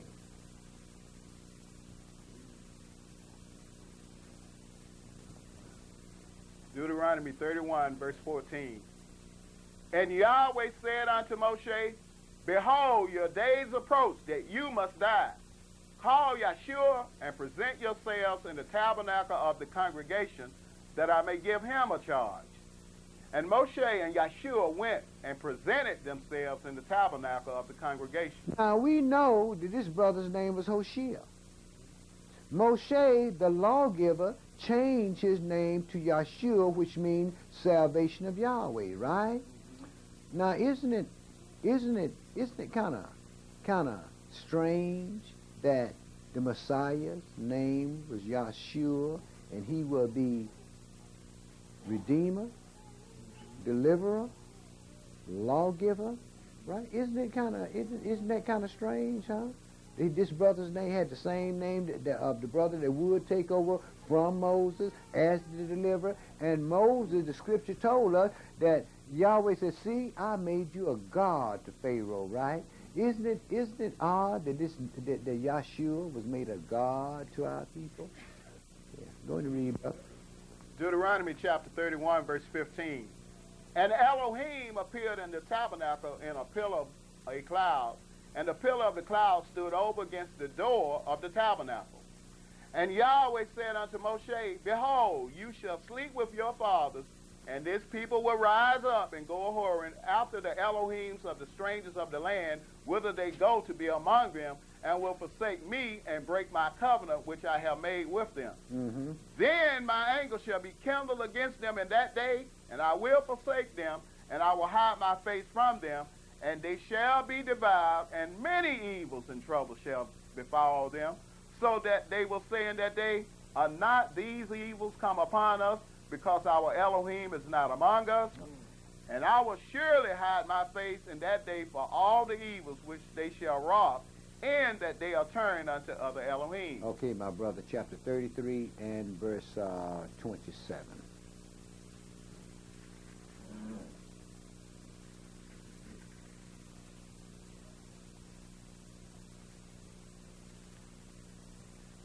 Verse 27. The eternal Elohim is your refuge, and underneath are the everlasting arms. And he shall thrust out the enemy from before you, and shall say, destroy them.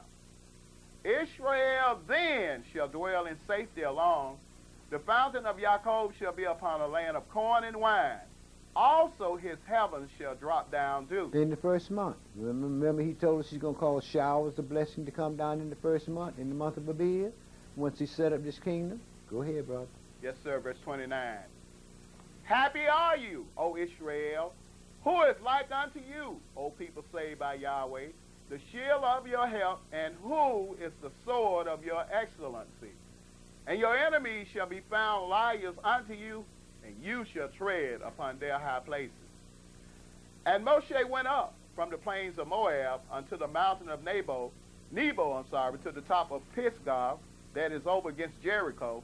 And Yahweh showed him all the land of Gilead unto Dan, and all Naphtali, and the land of Ephraim, and Manasseh, and all the land of Judah, unto the utmost sea, and the south, and the plain of the valley of Jericho, the city of palm trees, unto Zoar.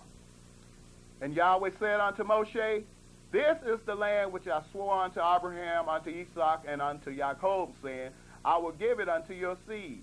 I have caused you to see it with your eyes, but you shall not go over there. So Moshe, the servant of Yahweh, died there in the land of Moab, according to the word of Yahweh. Okay, my brother, go ahead. Yes, sir. Verse 6. And he buried him in a valley in the land of Moab, over against Beth Peor, but no man knoweth of his grave unto this day. And Moshe was 120 years old when he died. His eye was not dim, nor his natural force abated. And the children of Israel wept for Moshe in the plain of verse 8. And the children of Israel wept for Moshe in the plains of Moab 30 days. So the days of weeping and mourning for Moshe were ended. And Yahshua, the son of Nun, was full of the spirit of wisdom, for Moshe had laid his hands upon him. Isn't that what the apostles had to do in the New Testament? In the beginning, the Spirit was just falling on people, right? Then it got down to the place to where they had to lay their hands on them, right? Okay, go ahead, brother. And the children of Israel hearkened unto him, and did as Yahweh commanded Moshe. Verse 10. And there arose not a prophet since in Israel like unto Moshe, whom Yahweh knew face to face, in all the signs and wonders which Yahweh sent him to do in the land of Ham to Pharaoh, and to all his servants, and to all his land. And in all that mighty hand, and in all the great terror which Moshe showed in the sight of all Israel. Amen and amen. Once again, a great man has been taken from among the children of Israel that had suffered their manners for 40 whole years. But it was Yahweh's choosing that he did that so that he could bring his people into that good land. But he told his servant Moses, says, you can't go over there. But then, on the Mount of Transfiguration, Moses got a better blessing than going into the land, didn't he? Because he was seen on the Mount of Transfiguration with Elijah and the Messiah, right? And so great was the sight that the holy apostles didn't know what to do about it. So let's make a tabernacle for all of y'all, not even knowing what they were saying. But that's all I'm going to do today, and I'd like to apologize for not... Hallelujah.